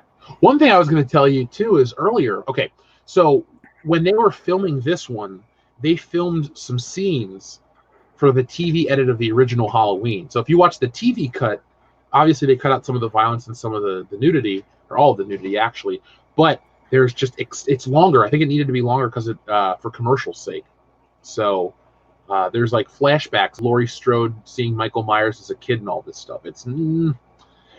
It's weird. Like, to me, Michael and Laurie being brother and sister is like Luke and Leia being brother and sister, and I don't like it. And I think John Carpenter got drunk one night and was thinking about The Empire Strikes Back, the whole Luke Vader situation, and I'm pretty sure that's why he made Laurie and Michael brother and sister. Yeah, I've never liked that angle. I mean, it doesn't make sense. Yes, there's a reason why he's trying to kill Laurie Strode, and it shows up in the first movie. She goes up to his house and he's there, but whatever. I get that. I can kind of get that, but them being related thing is just really stupid. I think I'm pretty. But yeah, folks. Same thing with Luke and Leia being related. It's not necessary. Yeah, Jessie likes it. I told her she was wrong like 12 times. She didn't like that. My tires have been slashed. Yeah, Michael Myers. The funny thing about Michael Myers is like he knows how to like disable and drive vehicles, yet he never really did much of it in his entire life. All right, we got a $5 from Tim Riggs. So that means I'm going to finish this beer, and that means I have 5 complete. So we're halfway to our Night of the Living Dead commentary. Joe Boo needs a refill. All right, now on to Tim Riggs super chat. He says, "Creep Show, Tales from the Dark Side, Nightmares, etc. Man, the '80s were the golden age of movies, horror, action, drama. Just the best decade for cinema." Agreed. I can't really pull the Blu-rays off of this stack that I got this webcam sitting on, but we got the whole Back to the Future saga and 2 of the Star Wars films. If I turn around, we got Beverly Hills Cop stuff, Miami Vice, even though that's just TV. We had Batman '89, which is one of the best superhero movies of all time. Yes, the '80s was the best decade for movies, pop culture in general. Movies, music, great TV shows. A lot of awesome stuff came out in the 1980s, so huge fan. And by the way, here comes one of the best kills out there. Love this. Boom. Boom. There we go. She is dead. Ella es muerto. Oh, no. There we go. And she down. Even in her goofy wig, Jamie Lee Curtis is still a MILF. Well, she wouldn't be a MILF back then. She's never been a MILF, technically. Oh, we've done Shaun of the Dead, Cassie, on this channel for sure. Last year? Maybe we just watched it. I don't know. When Kendo gets back, I'll ask him. I kind of forgot. We watch a lot of stuff for this channel. It's like when listeners come up to me like, "Hey, do you remember episode 132?" I'm like, "No. I know it happened, but just don't remember the show." So if you ever meet us, we were really excited to meet everybody. We just don't remember exactly what we've done for the channel, because we've done a lot. I mean, we're on episode 189 next week. I've done countless videos, and you kind of forget. It all blends together. Let's see, Salvador, thank you. He says, the regulation was rolled back that prevented toys from being produced based on cartoons, which helped solidify the pop culture at that time. Yes, I'm aware of that. And you definitely have a lot of people who remember that and bought into a lot of the stuff. Obviously, Transformers, G.I. Joe, Mask, all a lot of fun for a lot of people. Oh, sorry. It was a little delayed. Pagan God X says, I'm meeting Dion tonight after he goes to sleep, of course. Oh, fantastic. He'll love that. I mean, he couldn't be bothered for the show, so sure, I'll give out his personal address. 124. Yeah, there's no state game tonight. He's home. People are. I commented on Batman '89, and people in the chat keep telling me how much they love it, which is a great film. We have that commentary. We've done a drunk commentary, right? No, we were sober for that. Yeah, it's one of those few that we would do the repeat for it too. There are exceptions to our no repeats rule. All right, We got another super chat from Logan Michael. We got a beer. Another one. Logan Michael sent in a $3 one. He says, Cinema of Fear 3.75 inch figures are sweet. Logan Michael, how do you feel about the Rise of Skywalker being the first Star Wars movie without 3.75 action figures? They're only coming out in the collector's edition. There's not going to be a main line for them. What? I was reading back up on the chat and I saw Mark Gamer's thing, and it's where he said he's on beer number 6. Kendo, make sure Jobu has some KFC too. He wants us to sacrifice a chicken. Please don't talk about food. But I'm pulling out fucking mixed nuts because I'm hungry because we're drinking all this shit. I know. I bought some of those sea salt and dark chocolate bars from Aldi today, and I'm thinking about crushing the whole package. Go for it. By the way, Tim Riggs sent a $10 super chat, so we got to drink half your drink. Ready? God damn it.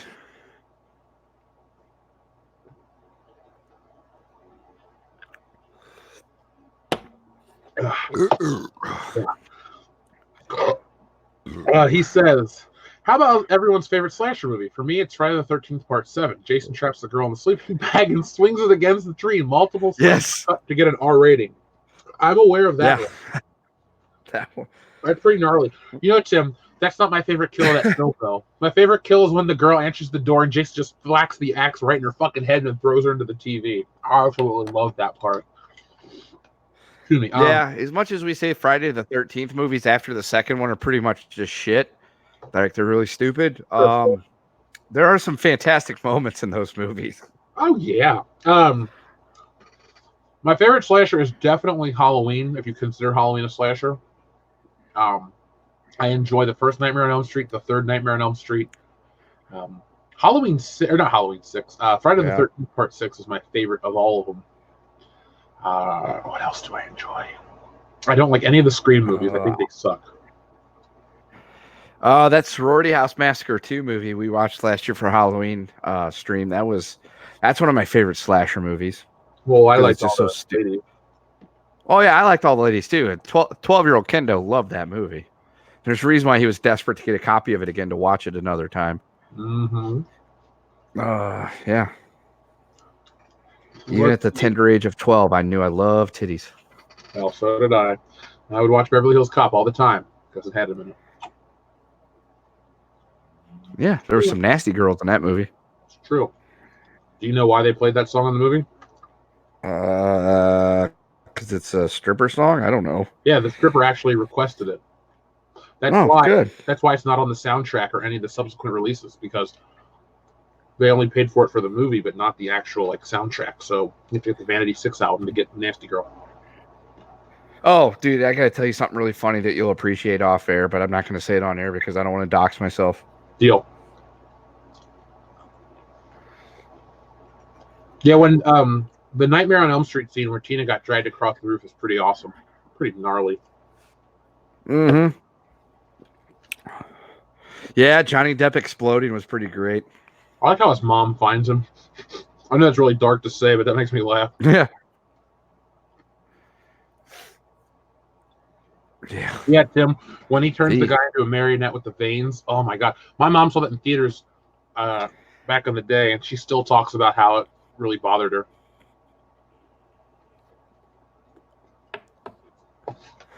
Did you ever see the Simpsons Treehouse of Horror that made fun of Nightmare on Elm Street? Yes, it scared me as a kid because I was so afraid of Freddy Krueger. It wasn't even funny. Yeah, fucking Groundskeeper Willie is Freddy Krueger. Yeah, and it was like rake. He had like a rake hand. Yeah, the 13th hour of the 13th day of the 13th month. We're here to discuss the school's misprinted calendars. Didn't he come out of like the sandbox or something?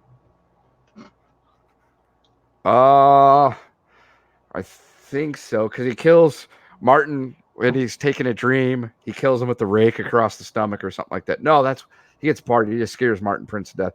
But the part where he comes out of the sandbox and he's like the fucking tractor, but it's a fucking bagpipes at the same time, and Maggie kills him by sticking the fucking pacifier in the exhaust port. So essentially, a banana in the tailpipe,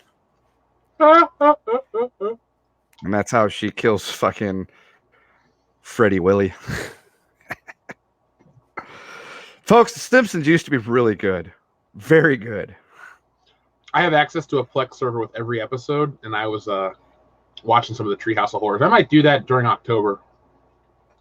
I would say watch every episode of The Simpsons from season 1 through season 9, and then refer to me about seasons 10 and 11, and then just stop.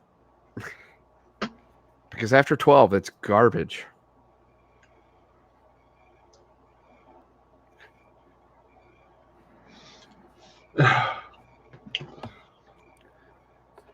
So even though I've only had 5.5 beers, I'm actually starting to feel it pretty good. So I'm happy. I'm in a good place emotionally. Yeah, I'm on my 5.5, and I'm kind of getting a little buzz going myself. And you know what's great about these beers? What? They're not lapes like super weedy beers that's going to make me shit through a screen tomorrow. That was a nightmare, dude. Those dark beers killed my stomach. Yeah, his stout beer, they were both very good. His stout beer was amazing. God damn it. Salvador sent in $20, so get ready to chug a beer. I'm going to open a new one for this and then read it, okay? Take that man's wrench away. No, I like him. When he sends me letters, he draws from Dale Doback.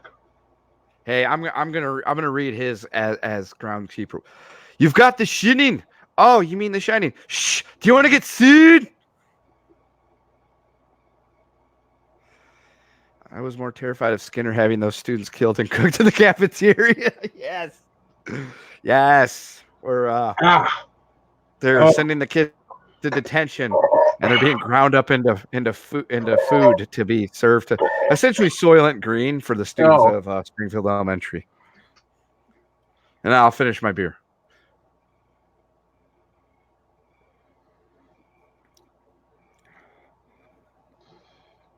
Oh, poor Laurie Strode.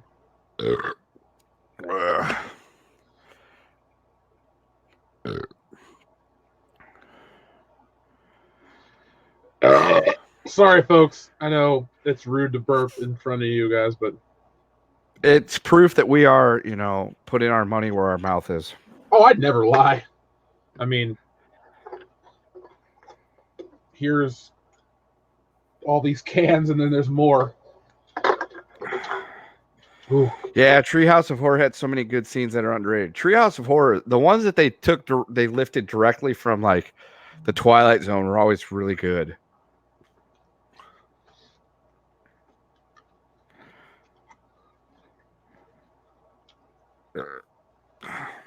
Nightbreed. Isn't that Clive Barker? I like to breed at night. Any time of the day is good for me, especially in the morning. Yeah, I know. I was just trying to be clever. Yeah, nothing like a good old wake up beeger. I know, right? All right, Logan Michael Anthony Funko Pop sends in a $3 super chat. I'll finish this beer because of that one. He says Secret Wars Tower of Doom is better than Kenner's Hall of Justice. You know, Logan Michael, I like you because you take hot takes on controversial topics. Real quick, this scene used to scare the piss out of me because it looked weird how he walked through the glass window. It's not scary. It just looked weird. And it always threw me off as a kid. So let me finish this.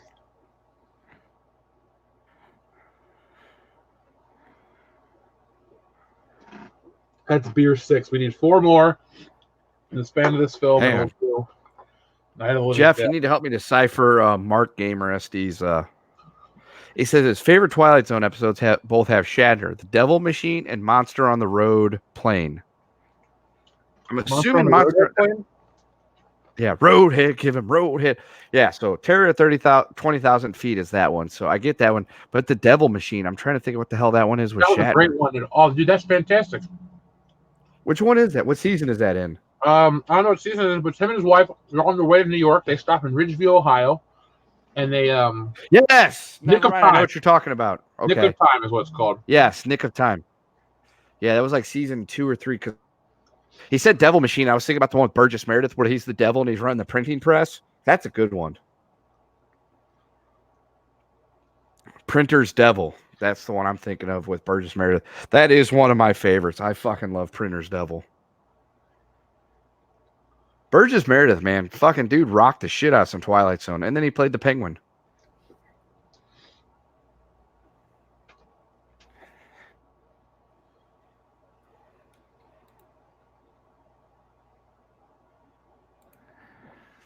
Let's see. Oh man, whew. This is actually kind of getting to me because I haven't drank much since I've been home, i.e., not at all. Take it back. This is the first beers I've drank since Saturday. I only drink for channel stuff. I never drink by myself. I know that sounds lame to some people, but So you don't drink alone? No, never. It's a rule I have.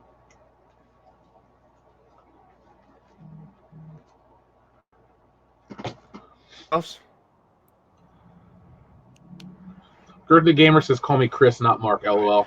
All right, Chris. Chris R. Chris R. With a last name. Well, you know why that is, don't you? No. Okay, so Tommy said that gangsters always have like a letter for their last name. I don't know where he gets this. And so he called him Chris R to make it sound like he was a gangster. Hmm. Which I don't know any gangsters that have a name with a letter last name. I mean, I'm trying to think.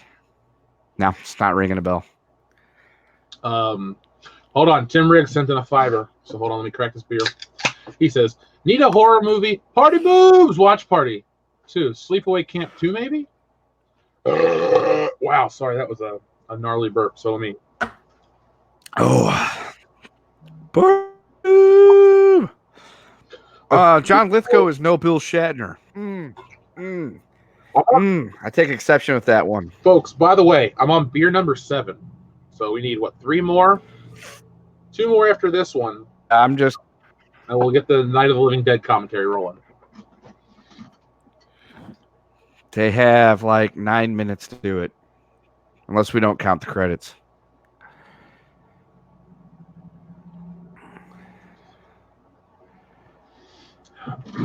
Oh, man.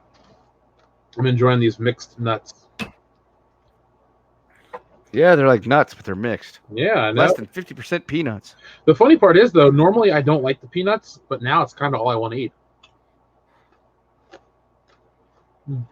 Well, it's drinking food. All right, we got a $3 one from Dion Special Horse Little Biscuit. He says, "I love Dion's nickel juice." I'll finish this beer with that drink, and I'll go get another. John Lithgow can pop his eyes out of fear. Hey, folks, does anyone here like... Who needs a refill? Yeah, you go get that refill. Does anyone here like the show Third Rock from the Sun? Because there's an episode where William Shatner goes to collect his boss, the big giant head, from the airport, and he asks him how his flight was, and the big giant head says, "It was great, but there was something on the wing." And then John Lithgow goes, "I had the exact same thing happen to me." And it was fantastic. That was one of the best jokes. I'm not sure what nickel juice is either, but okay.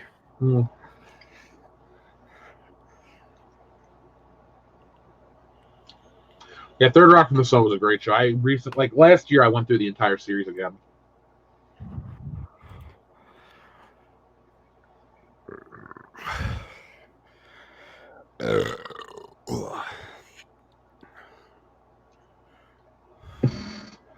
Well, do you think she would die Amazon at some point? Because he's walking straight at her and he can't see. Mm-hmm. All she has to do is fucking sidestep. Tim, we're on beer number 7. So 10's our number for the next movie. Dude, could you imagine if we did that for every commentary? It's like, get us to 10 beers and we'll fucking do an infinite amount of movies. I'd pass out on the floor. Oh, could you imagine doing it with Star Wars? I guess not. And Michael Myers is blown up. Lithgow was scary in Buckaroo Banzai with that makeup. Oh, oh. You should see my shoes. So I do love this right here where you think Michael has been defeated in the explosion, and here he comes. Here comes Speed Racer. Uh-oh, Kendo lost. Don't threaten me with a good time, Salvador.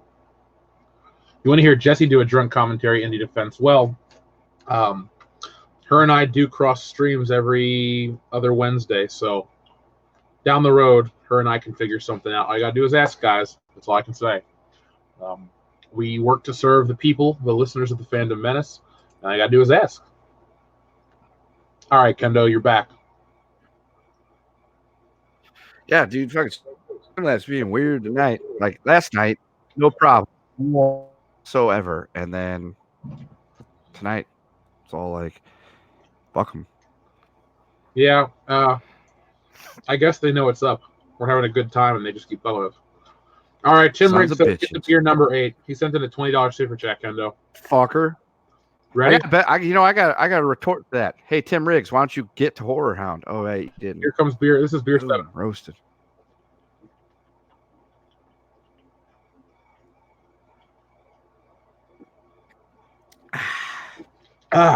Tastes like freedom.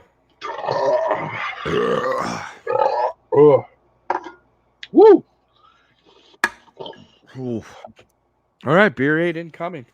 Well, Cassie, you say never cross. Woo! But the thing is, if the Ghostbusters didn't cross the streams, Goes with the Gozerian would have won because they needed the full protonic reversal. So it's 2, 4, 6. That's beer. Wait. 1, 2, 3, 4, 5, 6, 7, 8. I'm on beer 9. Sorry, I can't count. This is beer 9, folks. So we can get through this in beer 10. Night of the Living Dead, and it's gonna get sloppy. It's gonna get extra sloppy. We'll sit through the credits. Hold on. Salvador sent in $10. Kendo, we gotta drink half of this. Showing it.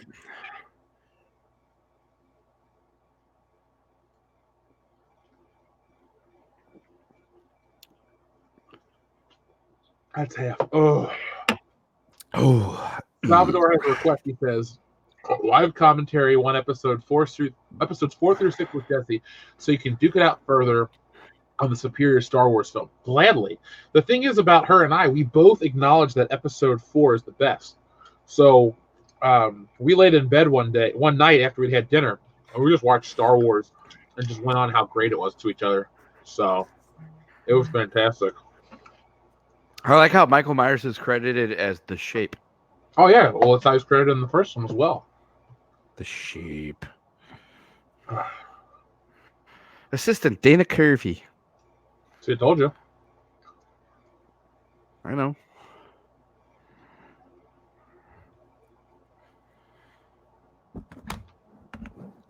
Hey, Dick Warlock was also patrolman number 3.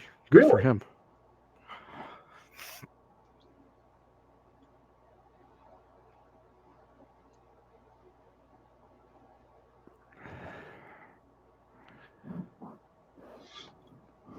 Oh God, Tim Riggs sent in a $10 super chat. Let's finish this half beer.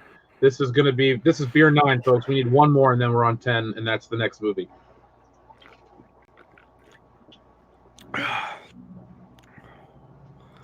That's beer 9. You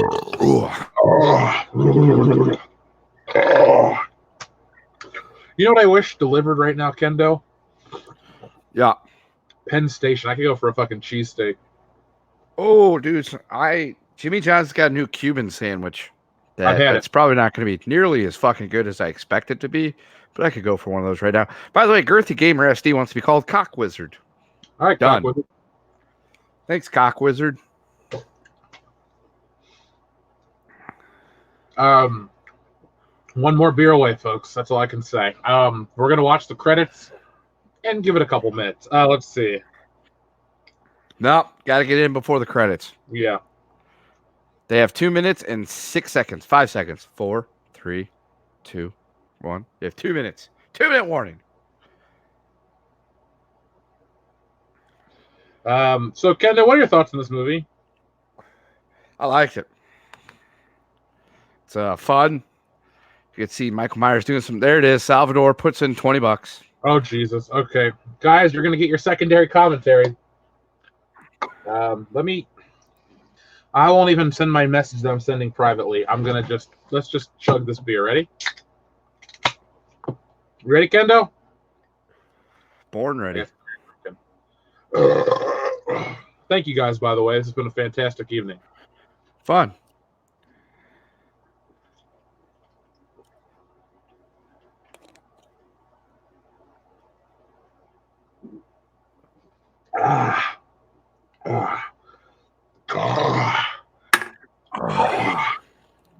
Oh, Jesus. So, beer one. Well, I can't really do all. Never mind. There's 10 beer cans right here. Whew. I haven't been drunk in a while. Feels I good. gotta pee. Yeah, I do too. I'm going to go in a couple of minutes. Before we're going to take a quick. We'll take a minute between movies. So, there we go, folks. Yep. I will be right back. Well, you go.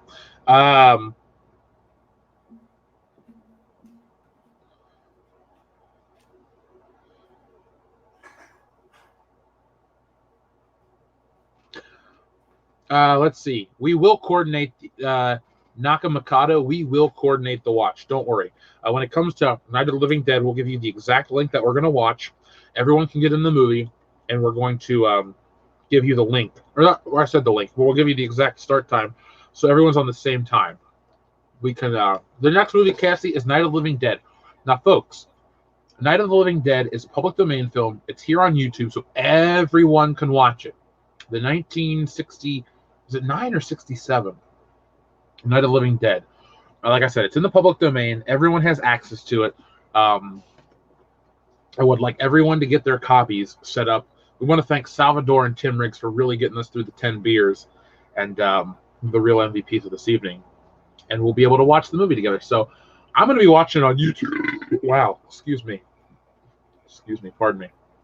We're going to be watching on YouTube tonight, folks, which is the wonderful platform that we were streaming on tonight. And I'm going to tell you exactly who we're watching it from. So give me a moment to get this queued up. I'm watching it. I got so office-wise, spatially, right here is my TV. Here's my back wall, and here's my shelf that I always talk about. And Logan Michael is here, man, which I hope you are. I got tons of toys, so if you ever want to see something, I can always grab something. Like, I hate Funko Pops, but here's Axel Foley. Just saying, bro. Just saying. I hate Funko Pops too, but I'm totally buying those Wayne Gretzky ones. Axel Foley's my third or fourth favorite movie character. I don't have Han Solo Funko Pops. I don't have Indiana Jones, but Axel Foley, honestly, because it's the only Axel Foley toy ever made. Okay, so Night of the Living Dead. Night of the Living Dead, folks, is free. When you type in Logan Michael sent in a $5 super chat. He says, this was awesome, guys. Great idea for a stream on Friday the 13th, or on a Friday night pop gay. Well, that's a $5, Kendo. We got to drink $5. That's a big ass sip.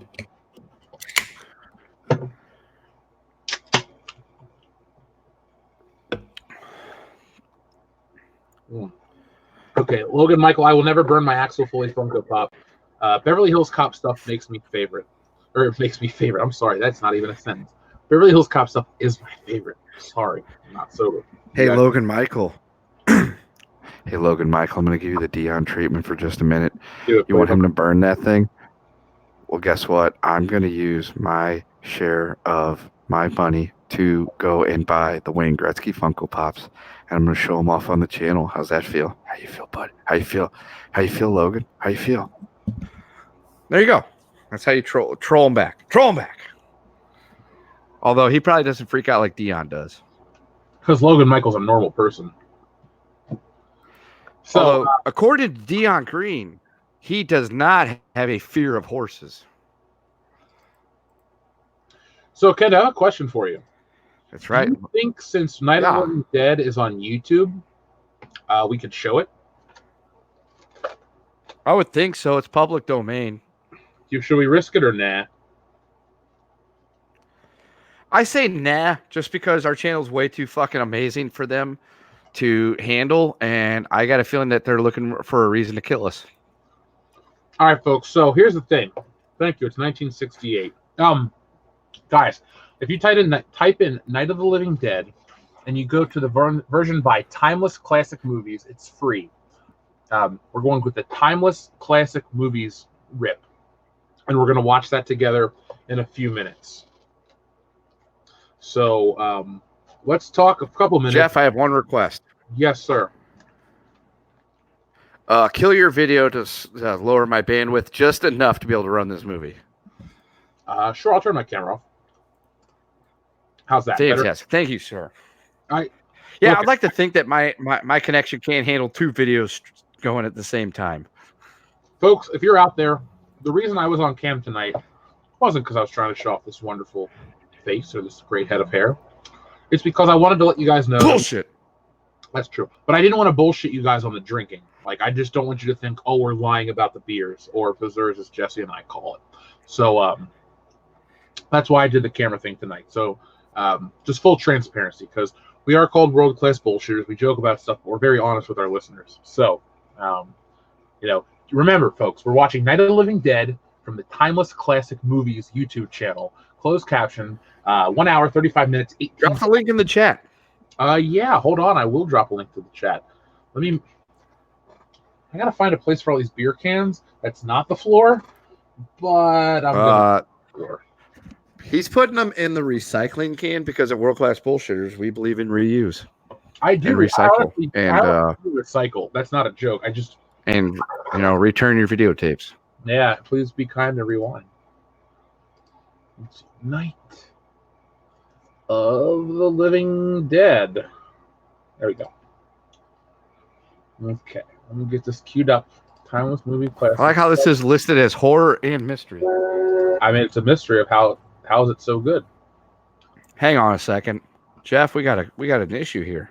Well, we got an issue here. Well, Acid Blade 21 says, "How come Facebook deleted the fan page?" I don't believe it has been deleted. Let's find out.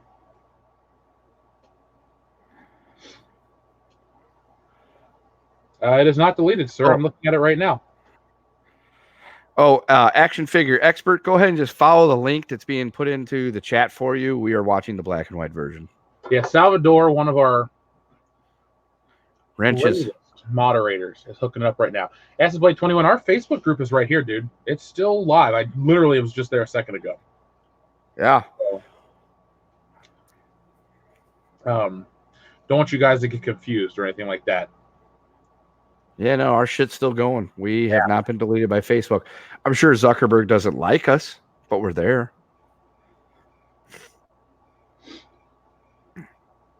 But good old Zuck can't come after us because he'll look like a hypocrite. Yeah. The Bourbon Bear has an important question. And with a name like Bourbon Bear, you can trust him. I respect that. What is your important question, sir? On. Or ma'am. Yeah. We don't discriminate on this channel. The funny thing is, everything that people that dislike what we say about Disney, Star Wars say about us, we're almost the opposite. Like, we like everybody for the most part.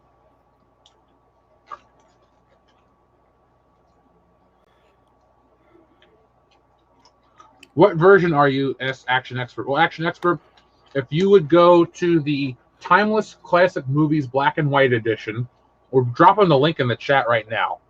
I missed a super chat. Yep. Okay, hold on. Oh shit! While you're finding that. Oh, dude. No. It's a giant super chat. Shit. Okay. It's $20 from Salvador. Penn Station is fantastic. I wish Waffle House delivered. P.S. On to Night of the Living Dead. All right, this is a $20 super chat. We have to chug this down. I just opened this here. You ready? Yeah. And then Tim Riggs has one. So on 3. 1, 2, 3.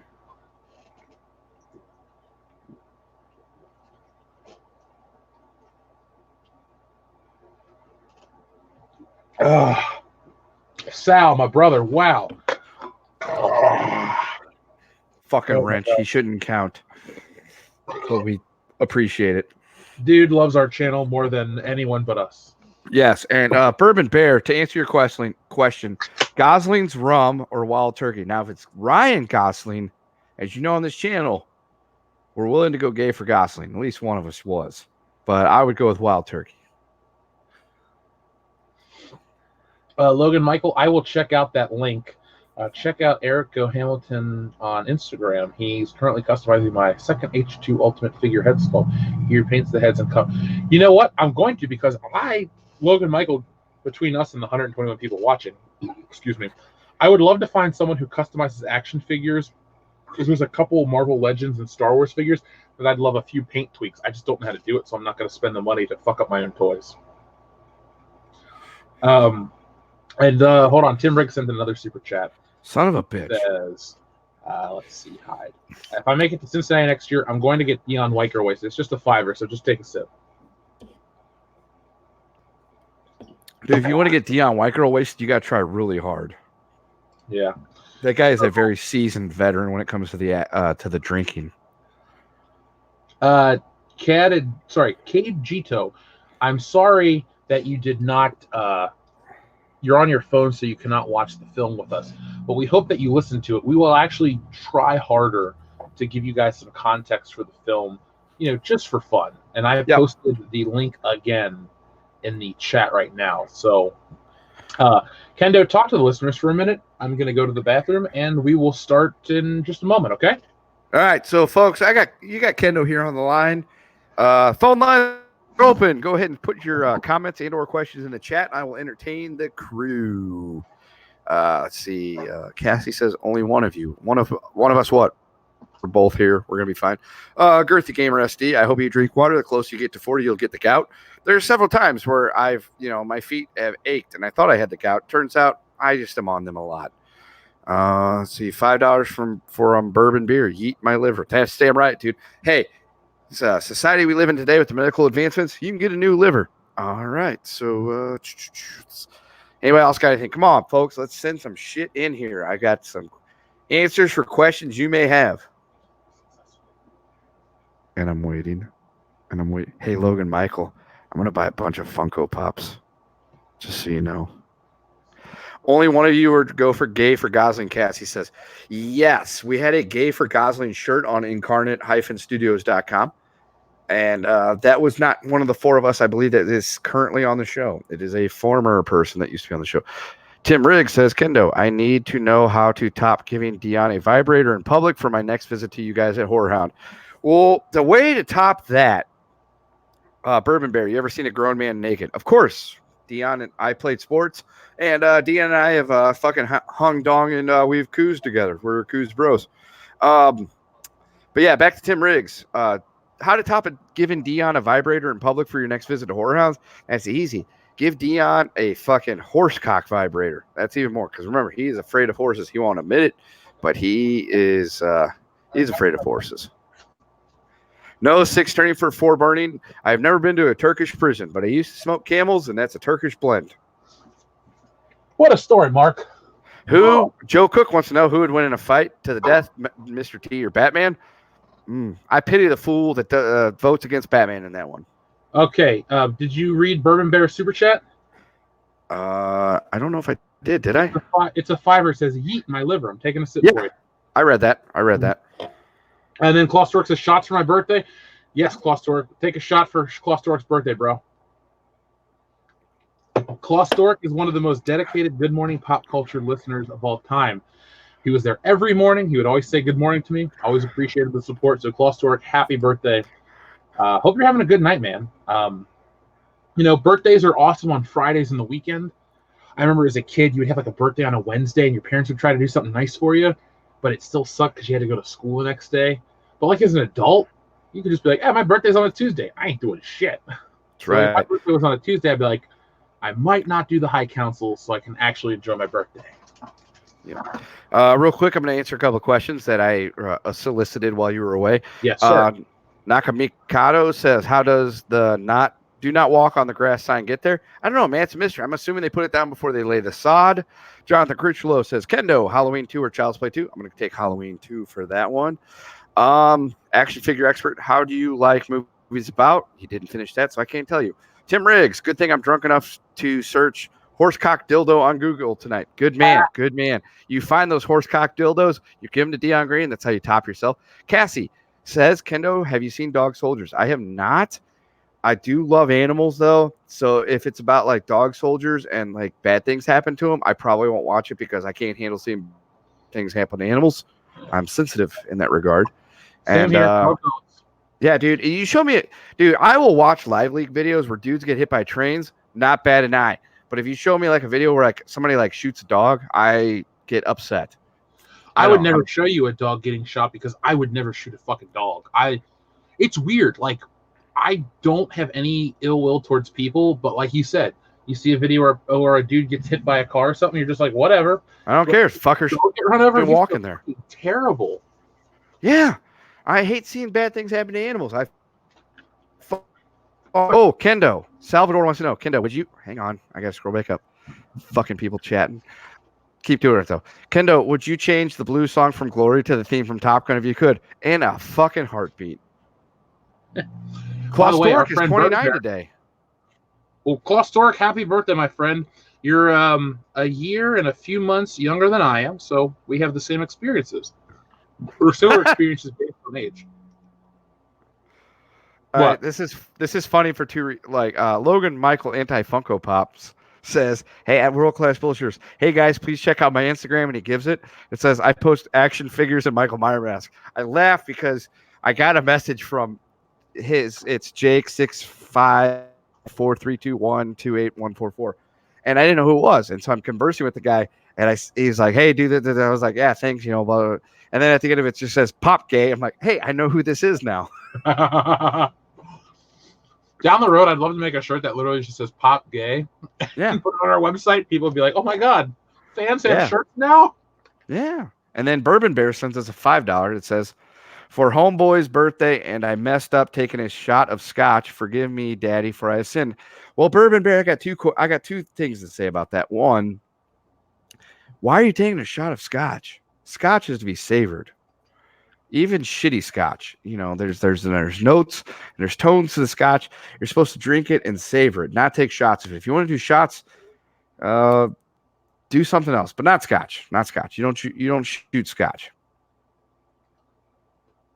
I have not been a scotch connoisseur, but I'd like to learn, if that makes sense. Jeff, I am willing to teach you how to be a scotch connoisseur. Please teach me how to be a connoisseur of scotch. Yeah, we'll take care of that.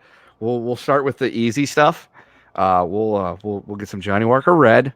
You'll have a drink of it. You'll be like, this is all right. And then we'll put some soda in it, soda water, not soda. And we'll stir it up with some ice, and we'll have the Winston Churchill, and then we'll just work our way up from there. Oh, how long has Winston Churchill been dead? That's a good question. I think he's been dead since the 60s, maybe. I know here in the great state of Missouri, how great is it? Oh, I fucking like it. And there's a place called Westminster. It's a college, and it is in the middle of Missouri. And Winston Churchill gave his Iron Curtain speech there, and so there is a Winston Churchill museum in that place. And I go there occasionally. Usually, if I go there, when I lived up by it, I would go there once a year around Christmas time because they'd have mince pies there, and I fucking love those things. Did you? It's in Fulton, Missouri. I'm going to read these next two messages. First off, Tim Riggs is a super chat, so take a big sip, dude. It's a $5. Big sip taken. He says, next year in Indy, after you eat dinner at St. Elmo's, you need to go for a cigar and scotch at Nicky's Blaine. It's just around the corner. Well, now we are. You should join us for dinner, bro.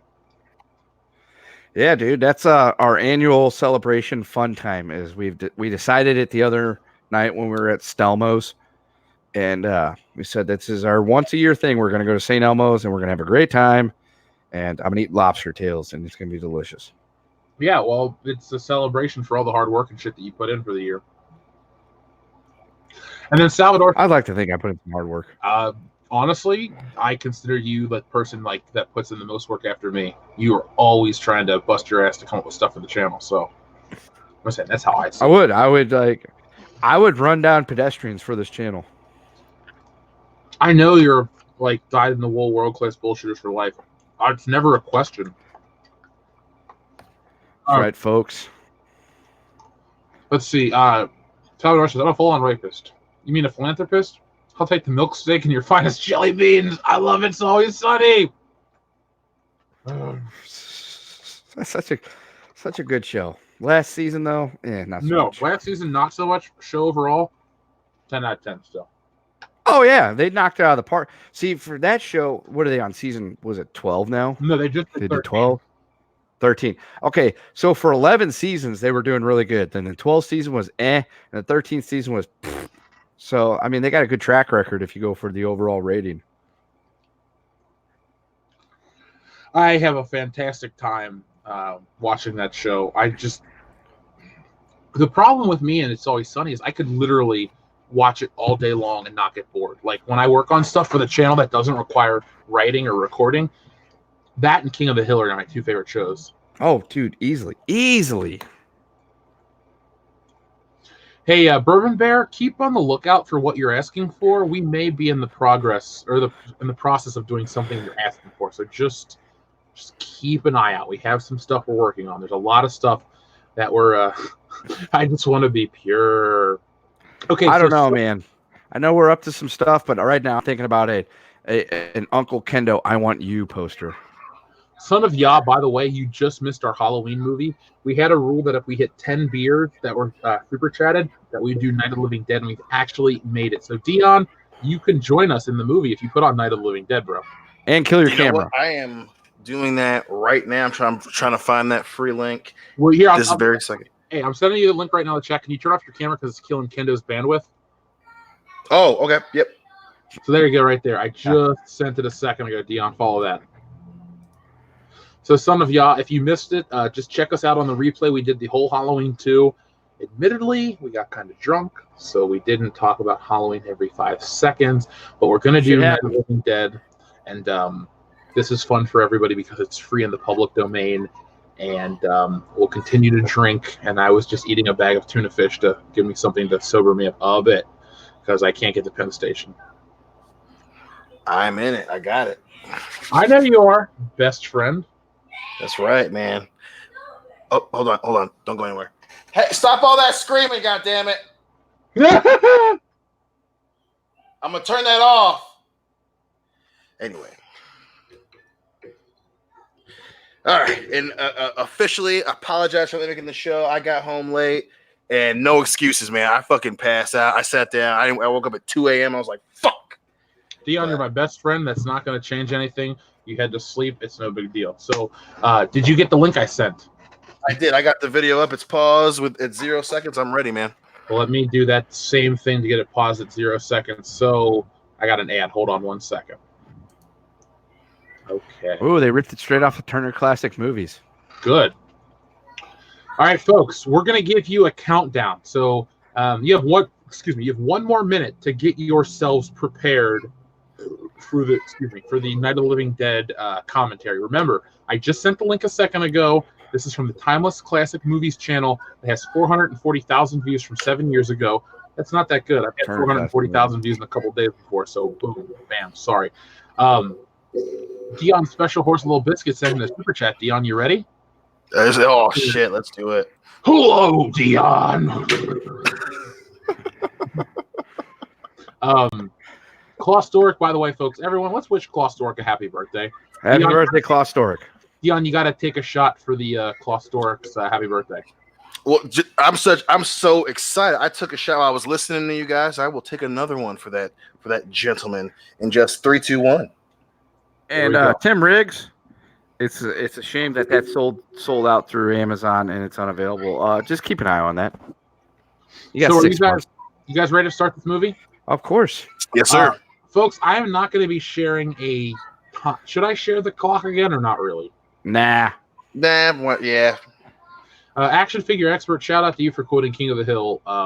Thank you. That's a great show. So, folks, again, one last time. We're watching Night of the Living Dead. You can watch it on YouTube for free. This is from the Timeless Classic Movies channel. And we're getting ready to start in 10, 9, 8, 7, 6, 5, 4, 3, for England, James, 2, 1, play. All right, movie is starting. So here we go. Night of the Living Dead, and we'll continue to drink and do all the stuff. And shout out to our friend, our newest patron, Carl. If you're listening, sir, thank you very much. Carl, We'll give you the same shout out on the podcast as we do everyone else. So here we go. Night of the Living Dead, public domain. Night of the Living Dead. So Dion, I'm looking at a road, but nothing's happening. here comes a car. It Right takes a minute. They gotta. Oh, it's the there's a car. scene. There's a car. So See Dion, it. honest See it. question: since you and I have different interests in horror films, what are your thoughts on this movie? I actually love it. I mean, it's funny because that we're watching this tonight because I haven't watched it since you and I got shit faced, and I think we watched it like in 2015, 2016, or whatever. We just literally pulled it up on YouTube and we're watching it. And I really like. I mean, it's very old, it's very campy, but it's really fun. Like you could tell, like they really tried to make this a fun horror movie, and obviously it's not as gory as the sequels, but it is. Oh god, I fucking love this movie. Kendo? Okay, thanks, Kendo. Beep boop beep bop doop doop drop. So, of the Dead franchise, Dion, what's your favorite? I gotta say Dawn. I think Dawn's my favorite. I do love Day of the Dead, but that one gets all emotional and shit. I gotta say Dawn's my favorite. Dawn is my favorite too. We got a super chat, so that means we got to drink, Dion. Oh shit! Let me We got make sure I got open two of this them. beer. First off, Salvador says, "Nay, they're coming to get you, Dion." I am so glad that it took 25 seconds for me to join and all the horse jokes to pick right back up. I love you, motherfuckers. There's another one though from Dion's Special Horse Little Biscuit. He says, "Terminator Dark Floppy, Terminator Dark and Floppy, just like Dion." Dark and Floppy. I think I'll become Richard Nixon. Well, I mean, I guess it's pretty close too. I mean, what did Pat Nixon look like? Let me look her up. Because in this franchise, it's a meteor, right, that comes down and creates the virus, the outbreak. I don't know if they ever say. And Shaun of the Dead, they say it's a meteor. Oh, they do that because they say it on the news, right? Yeah. So Pat Nixon is significantly better looking than Tricky Dick, but he's ugly as fuck. So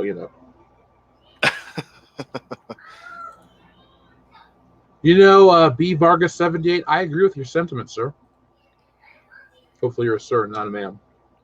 It's ma'am. It is ma'am.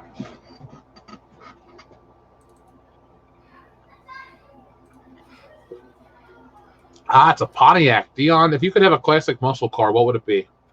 Oh, Pontiac GTO 1969. Every day, all day. Kendo? Yeah, I'm back. Sorry, I had to take care of a thing. No problem. If you could have a classic muscle car, what would it be? Oh shit, 69 Corvette. Ooh, nice. Yeah. I would get that car, dump my girlfriend, and then slay poon all over the county. Wait, no, I'd go to a better county.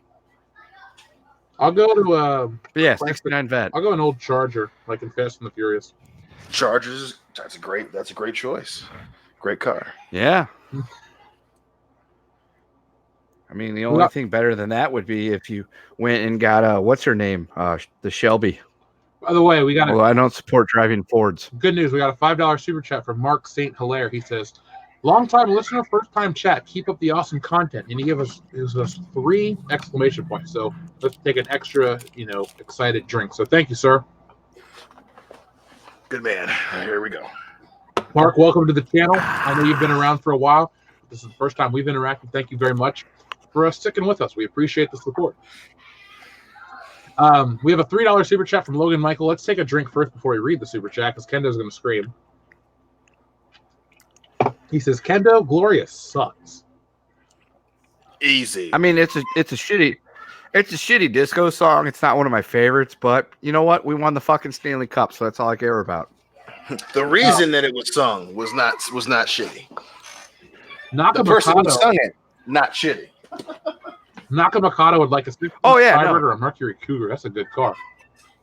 Yeah, nothing, taking away nothing from the song nor Laura Branigan. I'm not a disco fan, but I sure as fuck was from about middle of January to the middle of June.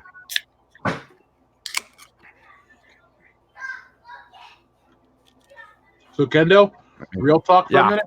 I was genuinely Yeah. happy when the Blues won the Stanley Cup because I kept talking to my mom about it. I just wanted you to have a win. Real man. talk, Jeff. Yeah. Real talk, Jeff. I cannot explain to you how happy I was when the Blues won the Stanley Cup. You're still celebrating, bro. Yeah. If you came to Horror Hound last Friday or saw the pictures, I was in what I called celebratory prick mode. I had my Blues official locker room hat and or shirt of Stanley Cup champions and my Stanley Cup champion glass that I had a lady at work make for me. It's like one of those, vacuum sealed dealies that keep shit cold and keep shit hot that she turned into a Stanley Cup Champions Blues thing. I bought the patches. They're hanging up on my wall. It's been hard not throwing money at Stanley Cup Champions Blues stuff. Well, apparently it hasn't been that hard. Too bad we couldn't get them to be a sponsor for the show. What, the St. Louis Blues? Yeah. I mean, I can try. I know somebody that works for the organization. There you go. Here we go. We got our first zombie ever on film. I guess. Okay, so Yep. would you the barber in this movie, Kendo, would you do her?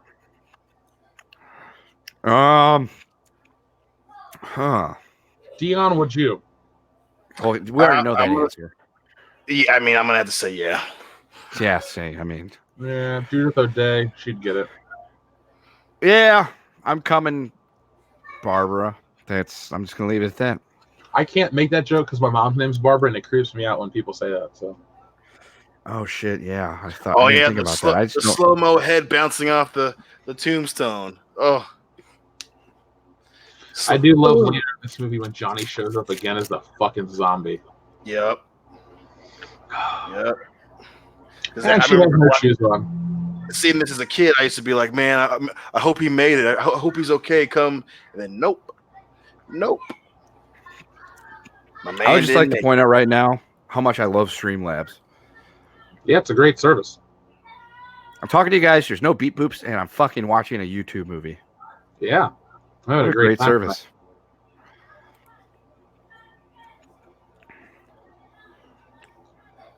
Oh man, this zombie / ghoul or whatever the fuck they're called, he is tenacious. He's like, "Let me in. I want to eat your brains." And Yeah, man, he's that's a little scary way my old white man's hitting that damn window.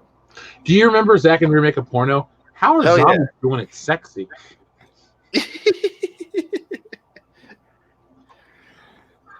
Motherfucker picks up a rock. I saw this movie fairly young, and I wasn't afraid. Really? Yeah, because I don't know how to It's describe hokey. it. I don't know if it's hokey. It's just old. Well, like for me, like it was because they didn't look exactly like zombies, because I had seen like Evil Dead and shit as a kid, and so they kind of looked like normal people, and they just were doing weird shit to me as a kid, and that just for some reason that freaked me out even more than seeing faces falling off and blood and guts and all that. By the way, we got 2 super chats. First off, we got a twofer from Salvador who says, "Film has the first black lead protagonist in a film, right?" Oh, I don't know if ever. For Dawn of the Dead, you mean? No, for this one. not. Let's see. When did this come out? 68. Yeah, Is he the main protagonist? he is definitely. Okay. Well, when did The Dirty Dozen come out? Because it's a 60s movie, and Jim Brown is the main protagonist. I think Dirty Dozen's 70, I think. I want to say. Okay, because if that's the case, Alexa? then maybe. Dirty Dozen? Or not. That's cool. Yeah, because Jim Brown is the main protagonist in that movie. And, he helps them defeat the Nazis. He's a hero. That's a great movie. Oh, fuck yeah, dude. Dude, talk about an all-star cast as well. Seriously, that's a crazily superpowered cast. Yeah, Lee Marvin, Charles Bronson. You can stop there, but no. Then you also got James Brown, Jim Brown, Donald Sutherland. Mm-hmm. Mm-hmm. Well, hold on. We got to And, take a drink for that. That's a $2 one. Oh, okay. And we got a $5 one. So don't put your beers down, guys. From Tim Riggs, he says, another really effed up movie to watch. The Serpent and the Rainbow. Wes Craven flick starring Bill Pullman. Involves voodoo / hallucinations / zombies. You sold me on voodoo, bro. Damn. Yeah. That sounds And incredible. That's a $5 one. So that's a big Naka, boys. Oh, fuck. yeah, and Naka Mikado makes a point. He just wrote Sidney Poitier, and guess who's coming to dinner? And Sidney Poitier was in that movie, Lilies of the Field. Oh, well, he was in Lilies Raising of in the Field. Lilies in the Field, yeah, and then Raisin in the Sun, yeah. And those were, I think, early 60s. So that would have those that were for there. sure. Yep. Oh, yep, shit, yep. James Grimes. Yes, Telly Savalas was in Dirty Dozen. How could I forget about Kojak? He He was loves great. you, baby.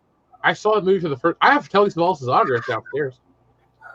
Yeah. So my There was a grandpa, lot of my decent grandpa names was in a that movie. traveling engineer in the whenever he died in 1984. Never met him, but he was a traveling engineer through the 60s and the 70s. And when he was in New York in the 70s, Telly Savalas and he were in the same hotel for like weeks on end, and they used to swim every day together.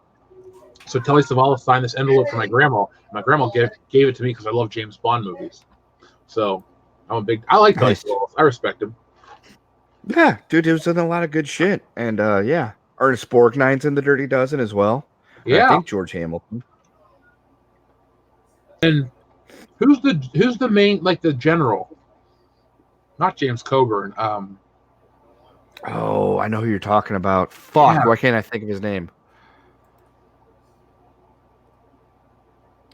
Savalas and Southern were also in Kelly's Heroes. Yes, they were with Clint Eastwood. Wait, was that Clint? No, that was Heartbreak Ridge. Was that Kelly? No, he was in both of them, I think. Lee Marvin, who I'm thinking of. Yeah, I mentioned him first. Oh, sorry, Charles Bronson, John Cassavetes. God, that's a great movie. Yeah. It's on Netflix right now. Oh, dude, The Dirty Dozen is a fucking It's amazing a fucking movie. great movie. That's my favorite WW2 movie. WWT. Yeah, dude. I watched that movie with my dad when I was like 8, and every time it was on TBS or TNT, I stopped. I'm like, I'm watching The Dirty Dozen. What a great movie. It's a great film. Oh, fuck yeah, it is. So, back in Night of the Living Dead, not a disappointing film whatsoever. No, it's I mean, definitely a product of its time, but it's a fun little shithouse movie, man. I love it. Dion, I always Plus, love your the zombies are take on- moving slow. What? I said, plus the zombies move slow. You know what, Salvador? Yes, if we drink through 10 more beers, we will watch The Dirty Dozen. Yeah. It's the rule. 10 beers per movie, we'll go to the next one. I can't promise you how quality the commentary will be, but I've passed out on air before, and I'll do it again. So, the part I love Throw me about with a good time. God damn it. so James Brown is running, right? And he's Dion got the doesn't have to work grenades. tomorrow. That's true. I do. You can be fucked up I for am- a steak game. I am off like a motherfucker tomorrow. I'm going to the lawyer's house. That's all I got to do. Nice, handling some channel business. That's true. Phil's trying to get me to go to a food truck carnival. Of course he is. He be He's trying to hungry. get you to eat the whole truck. That's true. I can't. Dude, ever since actually before I was sick, I just lost a lot of my appetite. I'll do Yeah, it. man, you had, what was it, strep? Yeah, it was serious, man. Yeah, man. That's gonna take some shit out of your sales, man. Probably the only thing worse that's not super, super serious is fucking mono. And they checked me for that. I did not have that. Yeah. But Lord knows you was laying that wood. Yes, we'll talk off air. I'll tell you all the stories. Actually, the funny part is, like, we're both really excited to come up to Michigan because she wants to do some couple stuff with you and Hillary. That'd be dope, man. I mean, Shit's we're about to get fucking real. pumped for that shit. She wants to go to some tap room that her friend told her about, Mm-hmm. and her friend may come up from Detroit. I don't know about that part, but she definitely wants to get together. And this girl can drink, as you know. You've hung with her. So, Yes, absolutely, absolutely. yeah, we'll have No, we'll man, have, we'll- we'll have we'll- fun. Yeah, no, for sure. We'll come up with some shit.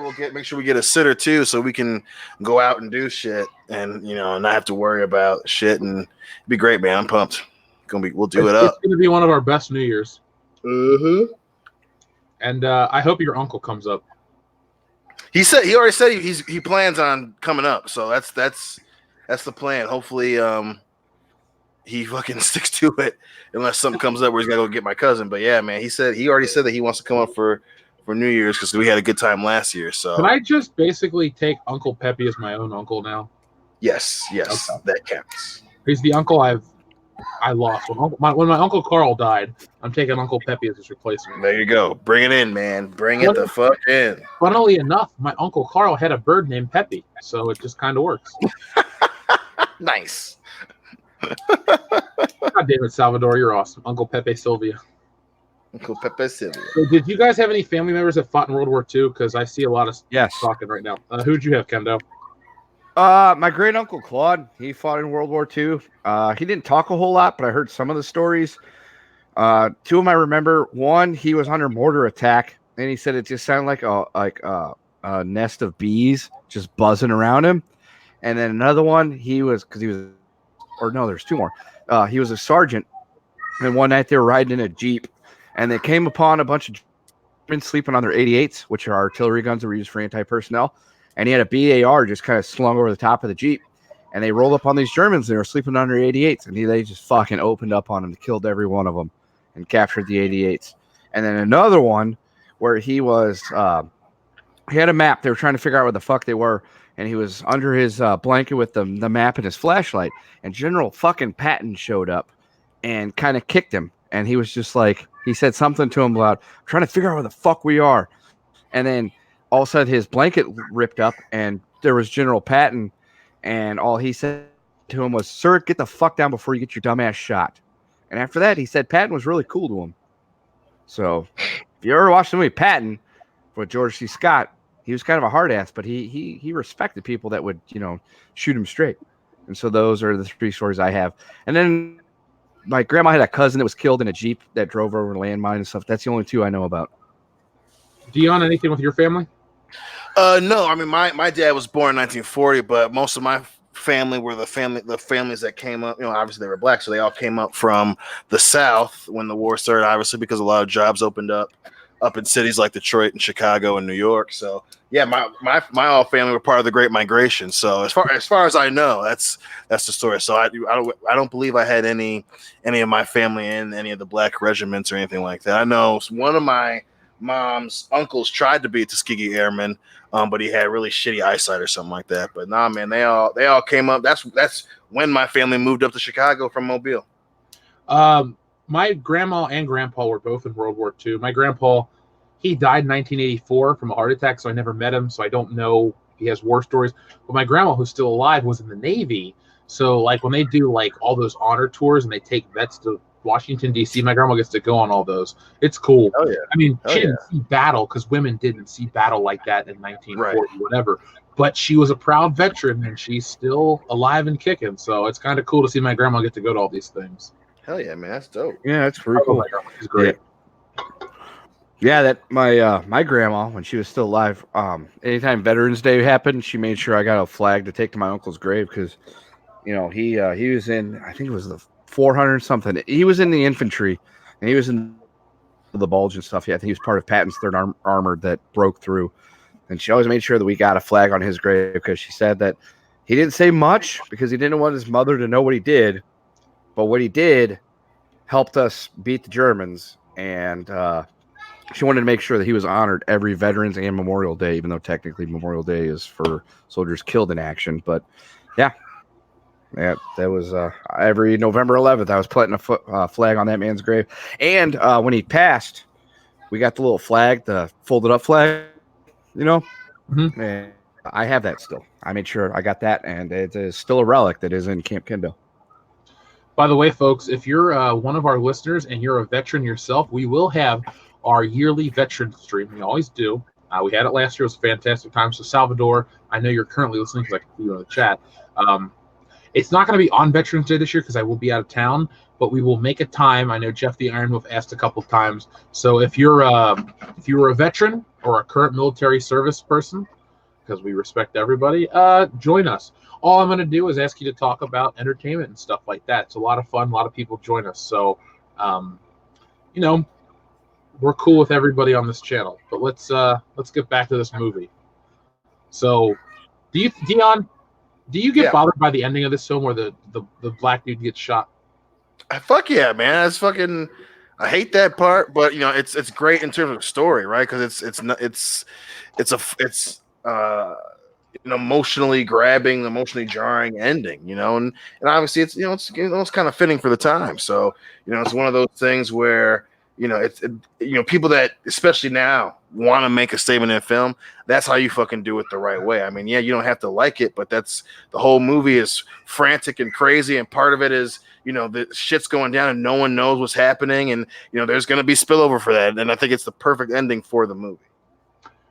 I thought Ken Foree's character in Dawn of the Dead was amazing, and I love how him and is it Flyboy or whatever he calls him, those two dudes together in Dawn of the Dead are incredible. Yeah, and when you know when the dude dies, that's you know that's probably the saddest part of the movie, and you know he's like, you know, promise me you're gonna kill me, promise me you're gonna kill me, and then you know the way that he has him come up from underneath the blanket, and then he you know the shot jumps away right before he shoots him. I love that scene. Yeah, I just I know what they were doing. I'm like Salvador in the chat. I hate the ending of this movie. You know, I don't like movies that just kind of have like a shock ending, and then it's like, okay, so for me the ideal shock ending is Halloween, where Michael Myers gets shot out the window, Loomis looks down, he's gone, and then you hear the breathing and you see all the locations he visited that night, and it ends. I love that kind of thing because you're like, oh my god, evil can't be stopped, he could be anywhere. But this one, it's just kind of like you get through the night, you get through this traumatic event, and then it's like, oh. And I don't know. I like this movie, to be honest, folks, for those watching in the chat. We're honestly watching this because it's public domain and it's a lot of fun. But if I had an opportunity to give everybody a copy of the film, we'd be watching Dawn of the Dead right now because I feel like that's the superior film in every way. And yes, Nakamikado, I did notice how the zombies are sentient because earlier they were breaking all the lights on the cars so they could, you know, stop whatever they were trying to do with the lights. So it's interesting to watch how zombies come from obviously sentient to like just brainless brain eaters eventually, you know? Right, yeah. Yeah, Kendo, I'm feeling the same way, dude. I'm on what? 2, 4, 6, 8, 10. I'm on beer. What beer am I on? 2. I'm on 12. 11. I'm gonna open a new one for myself because I want to keep going. I want to keep riding this hype train. Wait, I have to be on beer 12 because I'm on. What did I say? I don't know. What did you say? I don't know either.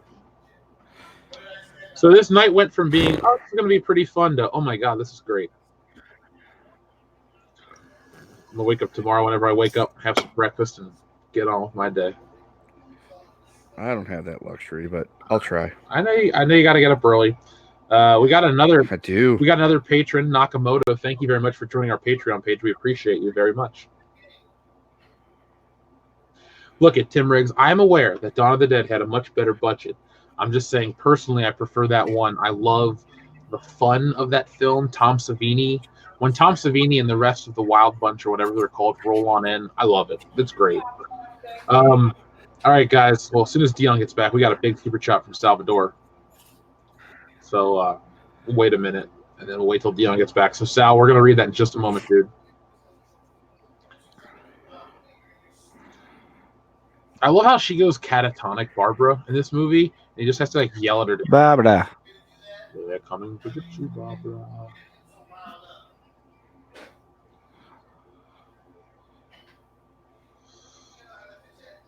So I think that mall from Dawn of the Dead's in Pittsburgh. So when I visit Jessie, I'm going to ask her if she wants to go on a road trip so we can go check out that mall. I hear Dion yelling at the kids in the background. The funny thing is, like, Angry Dion is still like the nicest dude you'll ever meet. Yes. Because he's not going to hit those. Yes, he's very polite when he's angry. He may use harsh words like motherfuckers, but you know you're protected with Uncle Dion. Yeah, the tone doesn't really change. No, he's a serious man, but he's very fair. Mm-hmm. This is a very stale cracker I'm eating. Ugh. Dawn of the Dead. Did we do a commentary on Dawn of the Dead like 2 years ago? The 2004 version, yes, we did. Yes, we did. So there you go, Trash Panda. Dig through the archives and you'll find it. Yeah, we're gonna do, like I said earlier during the Halloween chat, we're not opposed to doing repeats for certain horror films. Like with The Thing. The Thing's great. There's so much to say about it. Dawn of the Dead, we had never done the 1978 version, so we definitely owe the listeners that at least. So, let's do that this year, Kendo. Kendo agrees. Kendo's also dead. There we go.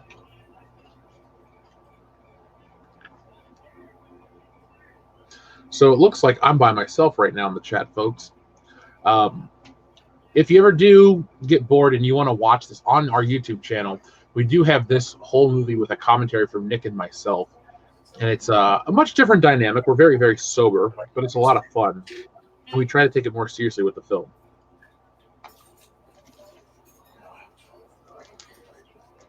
My account's overcrowded.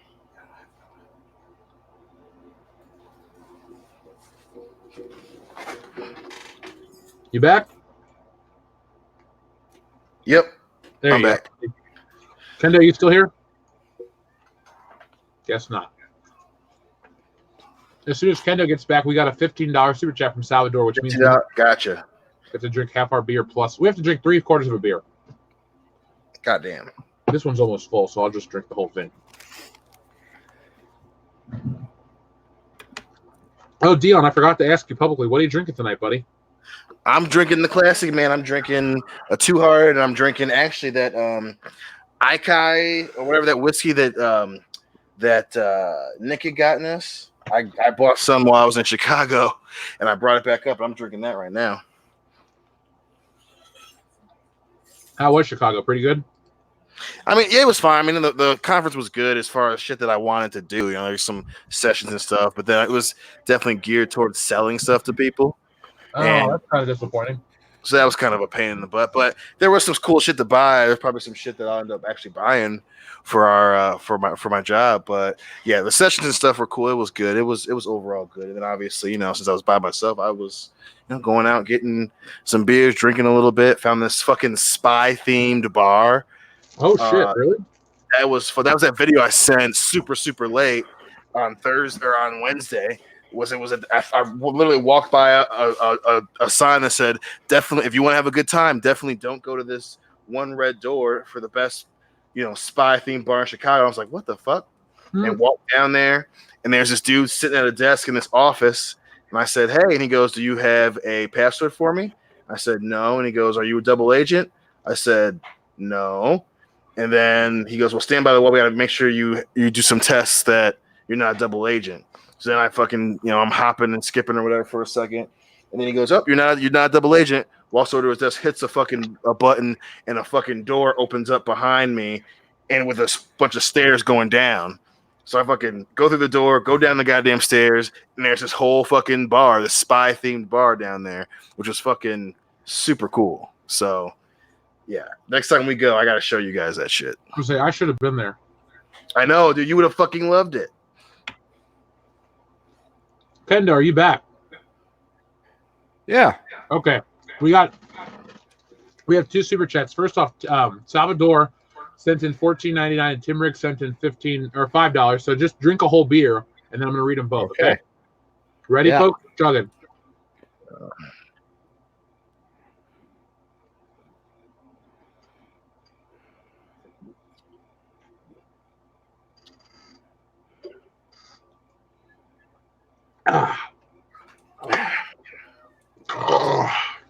First off, Salvador said, do you think Michael moves slow as a commentary that no matter how fast, how much you run, how much you try to hide, the march towards death is slow and will always catch up with you in the end? Ooh, Damn, that's some That's sexy deep shit. I think you're reading way more into it than the filmmaker created, but yes. I think honestly, if it was a John Carpenter Halloween 2, Sal, I think that would be a very deliberate choice. I think it's honestly to build tension. To be completely fair, I think your answer is way better than anything the filmmakers ever put into the film. Right. Yeah, they definitely Indeed. didn't intend all that. Oh, totally. Totally. But I think honestly, it's just to build tension and to get you in a situation where it's like you're just so scared and it just doesn't stop type of thing. But I think your answer is better, like I said, than anything the filmmakers gave us. Do you guys agree with my statement or? No, I think you're 100% right. I literally think they just did that was just a choice for the character of Michael Myers. He should, everyone's running, screaming, and hollering, and he's still methodical and very, very slow. And that again, that adds tension. So, but yeah, if that were fucking why he was doing it, that'd be crazy sick. Yes, I agree. We will all die one day. I think another thing too. Damn, he just punched the shit out of her. Well, she deserved it. And now she's going to take his dick. Anyway. Another thing too, Salvador, in terms of him walking, I think it's because of the fall that he sustained earlier in the film and the damage. So I think that's another way for them to try to like build continuity. I know that sounds crazy for some of the shit he does in the film, but he does move significantly different in the first film as opposed to the second film. So I think that could be the filmmaker's way of trying to build upon something. I don't know. What do you guys think? I mean, it makes sense. Yeah, I mean that makes the most sense in terms of specific because it doesn't it kind of feels a little out of place. And but if that were what, yeah, I mean it makes sense. Yeah, It's all about the sense, man. He's moving slow, but before you know it, he's on you, type thing. Our friend Tim Riggs, we drank for this one already. He says, "Make it a whole beer. Dion might not be able to catch up, but he needs incentive. Dion, I'm getting you white girl wasted in Cincinnati next year." Deal, baby. It is on, Tim. It is on, man. My man. Do you guys want to do a meet and greet in Cincinnati next year, where like we all meet up at a bar or something? No, that'd be fun. Sure. I think there definitely would be enough people that would A, show up, and then B, that are already in the area. So I think that's a great idea. All right, so we're gonna tentatively plan that. I'm excited now. All right, there you go. And then our friend Mark St. Hilaire says, "I'm pretty sure that's what my drill instructor used to say. LOL. And that's a fiver, guys. So we got to take a big sip. So I got to crack another beer." Big sip. All right. Big smile. Big smile. Big smile. Dude, Lethal Weapon 2. I just want to hug that movie that it exists. It's great, dude. It's so fucking good. Thank you, Mark. So we are watching Night of the Living Dead, but watching is a very loose term right now. Correct. God, I'm having a great time though. Let me click back over to the main chat. Let's see what's going on with people. Salvador, thanks for all the administering that you're doing, administrative work, sharing the Twitter, sharing the links, all that. We appreciate you, man. Girthy Gamer says, Cincinnati. Yes, I might go to Oktoberfest. So if there's any local listeners listening right now, our Oktoberfest used to be down in front of Fountain Square, but they moved it because of the streetcar. And I made a promise to myself that I would never go back. So I don't know. If a couple listeners were going, I might go. I want to do some meet and greets, dude. So the craziest part was when I was out there with Jesse, like a bunch of people would reach out and say, "Hey, I'm in LA. I'm in this neighborhood." And I'm like, "You are literally down the street from us right now." But I was sick and we couldn't have a meet and greet. Yeah. When I go back, we'll definitely have a meet and greet. Dude, when we go out for Star Wars Celebration next year, our meet and greet is going to be legendary. I keep forgetting about that. That's so awesome. Totally. Man. God damn. I mean, we're all going to be in town for like 5 days. Yeah, minimum 5 days. I think part of me, like I know you guys have your different vacation schedules. Part of me wants to make WrestleMania just WrestleMania in like a couple days and then do California bigger. I'd be totally okay with that. It's fine with me. Okay, I just want to ask. Make it happen. I've already made my point about how I'm willing to go to WrestleMania, but not like go to WrestleMania. Look, I only go out of tradition at this point. Plus, there's a Room of the Rock. Well, that's nice. But yeah, like I'm coming to Cincinnati like the day before Star Wars, and I'm planning on being there for like 5 days. Well, let me tell you. Tell 'Cause me I the got the days you want to time. come to town, and I'll just get us the place early, guys. Unless you're trying to do stuff What by day is yourself. episode 9? The 19th? Yes. What am I going to do in Thursday. Cincinnati by Or, yeah. myself? Okay. I'm fucking going there to hang out with you. I'm not like going, I need to go to Cincinnati because I need to see the biggest ball of yarn. Yeah, no, none of that shit. That's in Louisville. Literally, if it wasn't for knowing you, I would have never seen the city of Cincinnati. Well, you guys keep talking amongst yourselves, and I'll be right back about Cincinnati. You know, I've been through Lansing without knowing Dion, but that's different. Which is I pretty had travel crazy. plans. Right. That was. I was. Yeah, I fucking- know. It's weird to think. It's weird to think that like I was living right down the highway from you, like Yeah, dude. 16 years ago. That's fucking crazy. That's fucking crazy. 12-year-old But Dion. Yeah. That's right, man. It's a small world, motherfucker. 12-year-old Dion and 18-year-old Kendo were like literally a highway away from each other. And it was going to take another, 15 years before they knew each other. We could have been even better buddies, man. The time that was Yeah. lost. The time that was lost.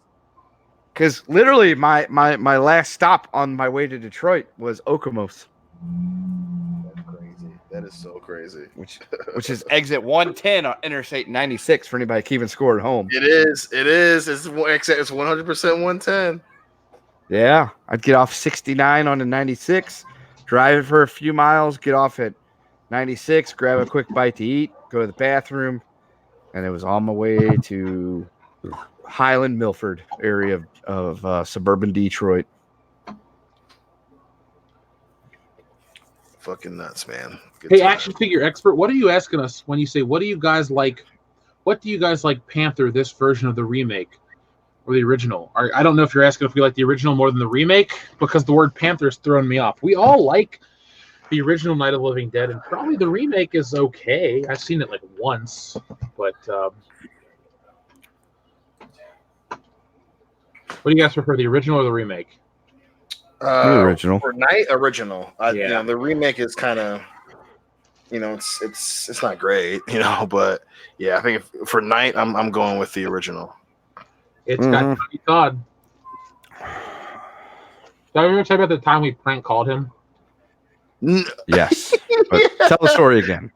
I keep forgetting about that shit. I love that story. So Tony Todd likes Tell the big story white again. women.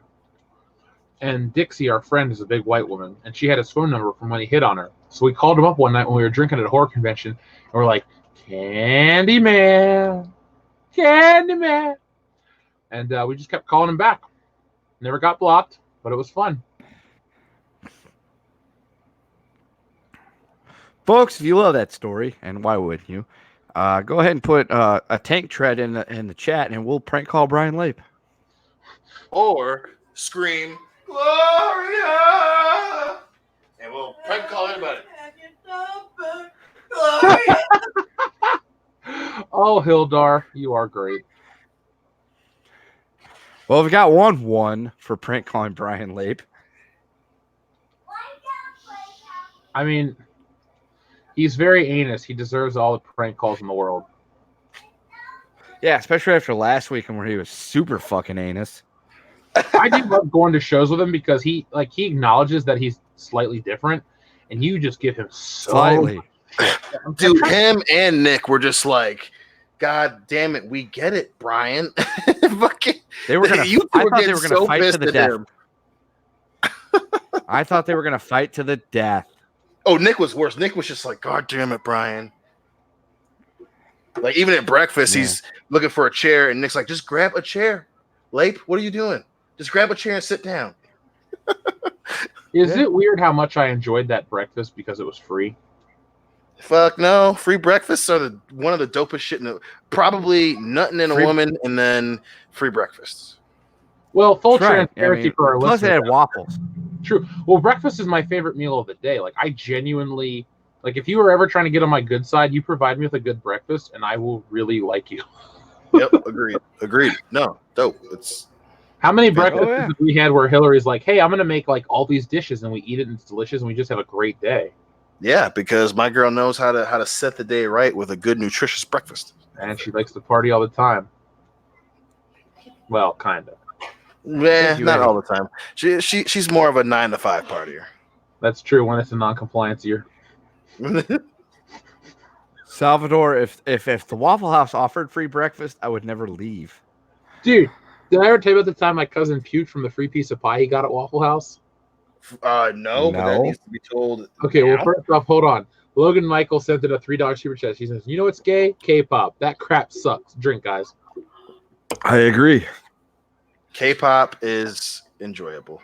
Dude, you love K-pop and J-pop. Right? You don't have to lie to our listeners. You ain't lying. I do love me some K-pop and some J-pop. Buddy, we've been friends for over a decade at this point. It's like, it's like, you're like, I'm Incredibly into easy for you to. Hey, man, it's all good. I just accept it. It's like, I'm into this. And you're just like, Listen, oh, really? I'm like, yes, I am. And my biggest thing is the music videos, right? Because it's like 2003 happened, and Korea and Japan, music-wise, just stayed there. And it's fucking nostalgic as fuck, but then they're also like really short Asian people, but they got like these crazy dance moves and going, especially when they have like a song where they're supposed to be badasses, but you're like, oh yeah, you're still a 5'4", 125-pound Asian man. This is hilarious. It's great. I fucking love it. I watched it. I have a specific channel that I watch on YouTube. I watch that shit so much. Hillary got into K-pop. She plays that shit at work. Diane got into K-pop. Their boss got into K-pop. The movement is lukewarm right now, goddammit. We should start calling Kendo K-pop. No, don't. By the Come on, way, K-pop, stop it. for our listeners in the Nope. chat, we're at the 41-minute. Get yourself to the 42-minute marker. That's where we are roughly. The closest that ever came was in high school. My friend Ricky called me K-Slice, which ironically turned into this. But it's okay. But no K-pop. I don't fucking like K-pop. So I can go suck a fucking dick. Goat dicks. All of them. All the goat dicks. Fucking open condom time. I do like that song. The chicks in Gangnam Style 2 in the video are just fantastic. Yeah, they are.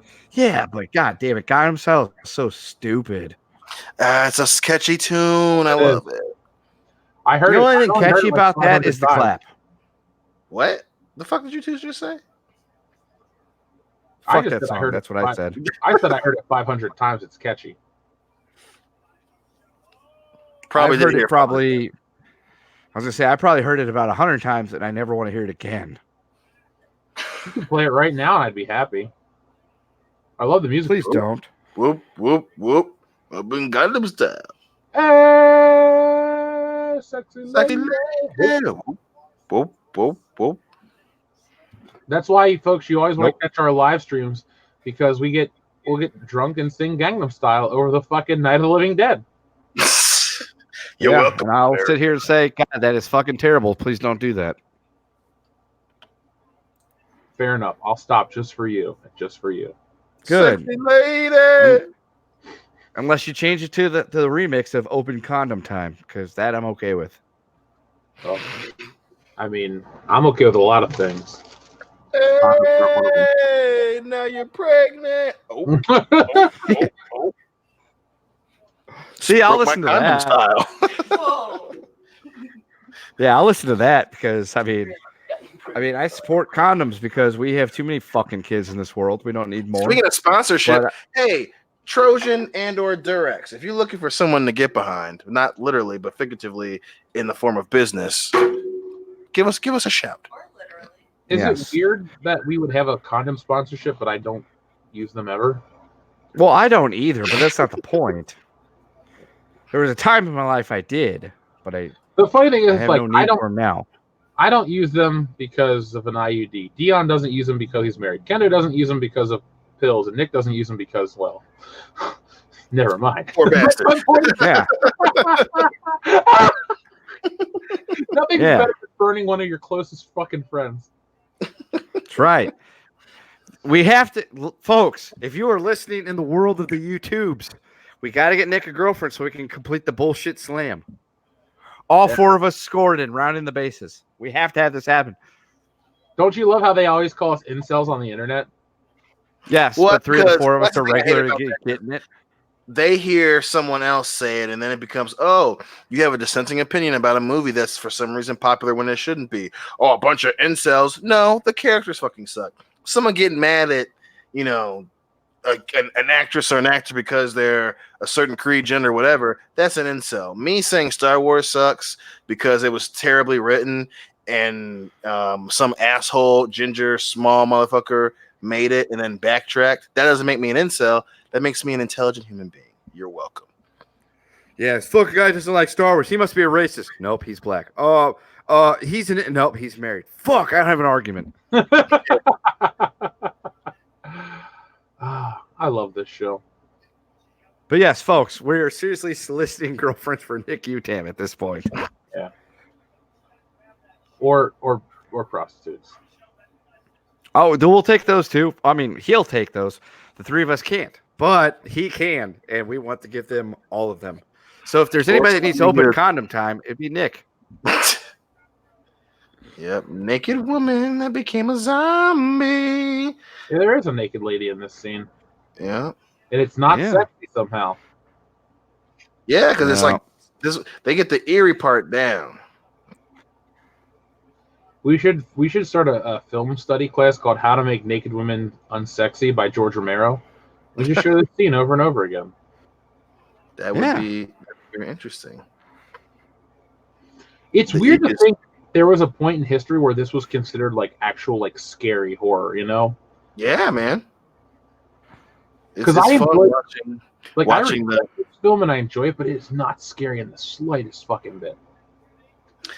I mean, it's you know, it's aged where it's become unsettling, but yeah, it's not scary to me anymore. You know, especially, you know, just the 60s era makeup and, you know, but it's definitely ahead of its time, man. That's what's makes it so fun. But yeah, it's just like this was scary back in 1968, man.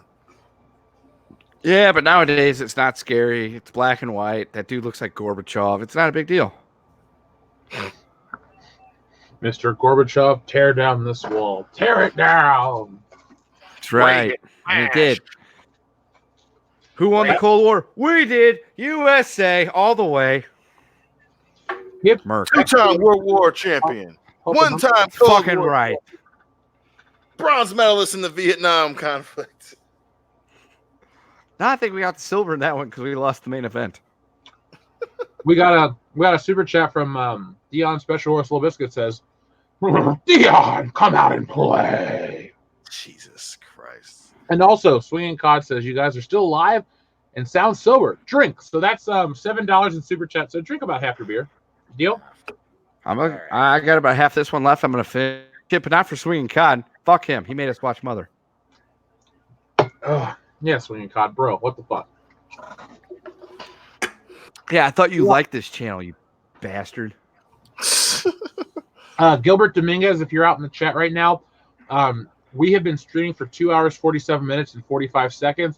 We're past Halloween. We made a deal with the listeners that if we got $10 worth of beer in super chat, that we would go to do Night of the Living Dead, which is what we were watching. And if you're out there wondering, we're at the 48-minute and 30-second mark on Night of the Living Dead. So if you'd like to join us for that commentary, please do. It's on YouTube.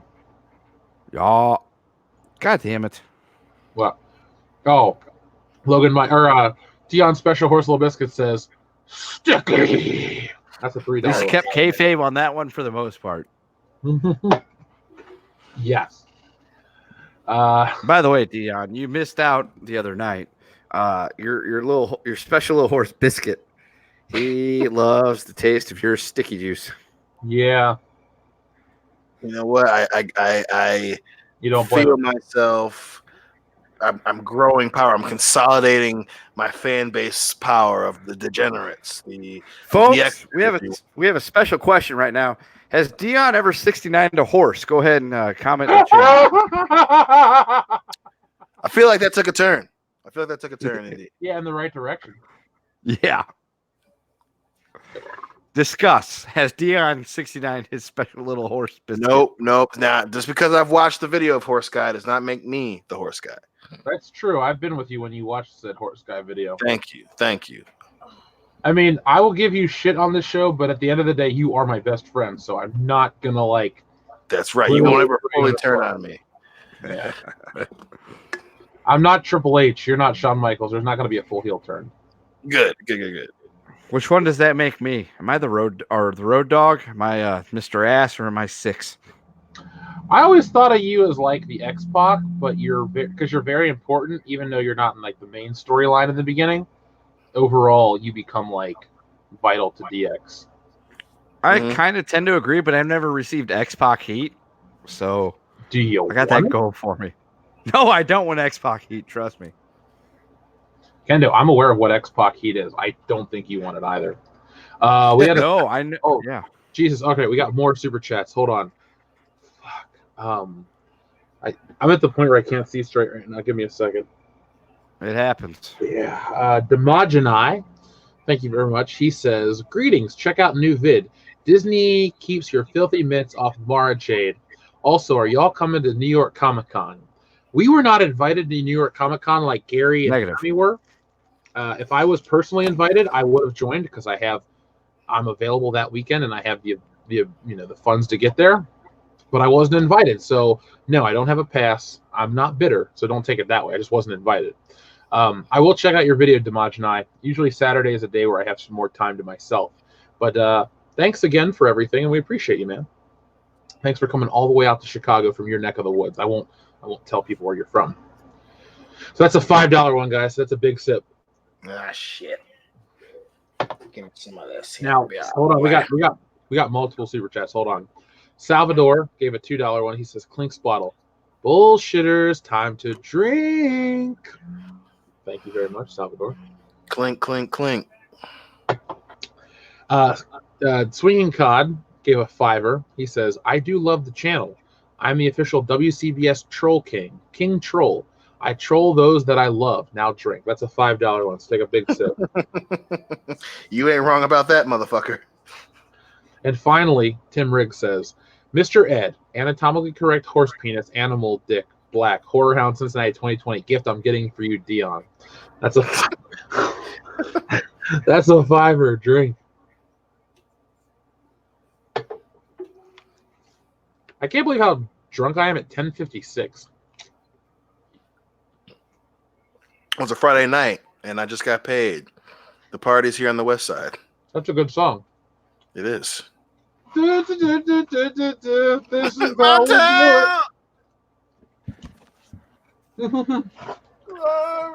it. I do love this scene where the little girl kills her parents. Yeah, Shit, give me a timestamp. 52 Fuck. minutes. Get yourself to 53 minutes. Hurry. And I'm just amazed. This motherfucker, while he's alive, his shirt stays tucked in the entire fucking time he's in this movie. It's a sign of the times, bro. You want to survive a zombie apocalypse? You tuck that shirt in. You're like That's right. the And disciplinarian in folks, every public school.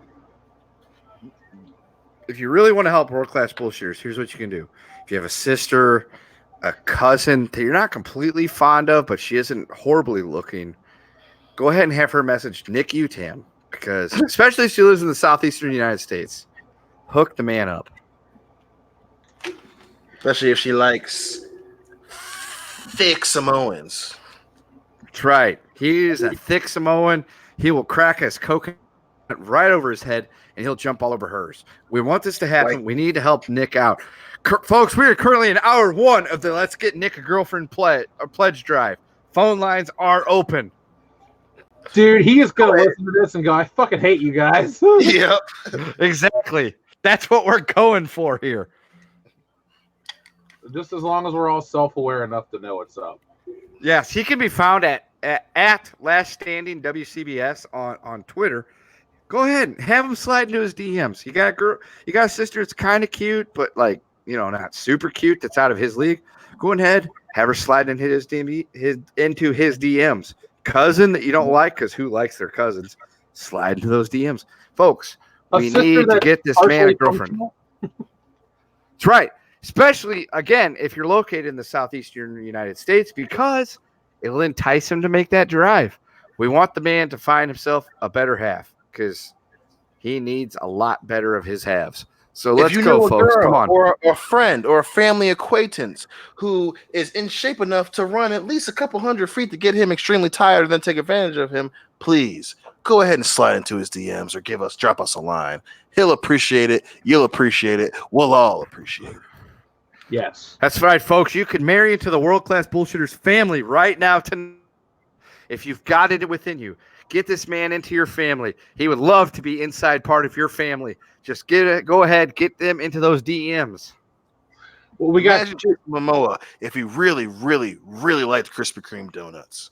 That's right. Do you think Jason Momoa is attractive? Does she think he is? How would she feel if he let himself go? That's Nick Utams. Let's go ahead and get those DMs flowing. Come on, folks. We got to get Nick Utam a girlfriend. And you folks, tonight, one of you could be the lucky winner of the Get Knocked Up by a Samoan contest. Did you like Junior Seau? Do you wish that he was still alive and didn't have a gunshot wound to the head?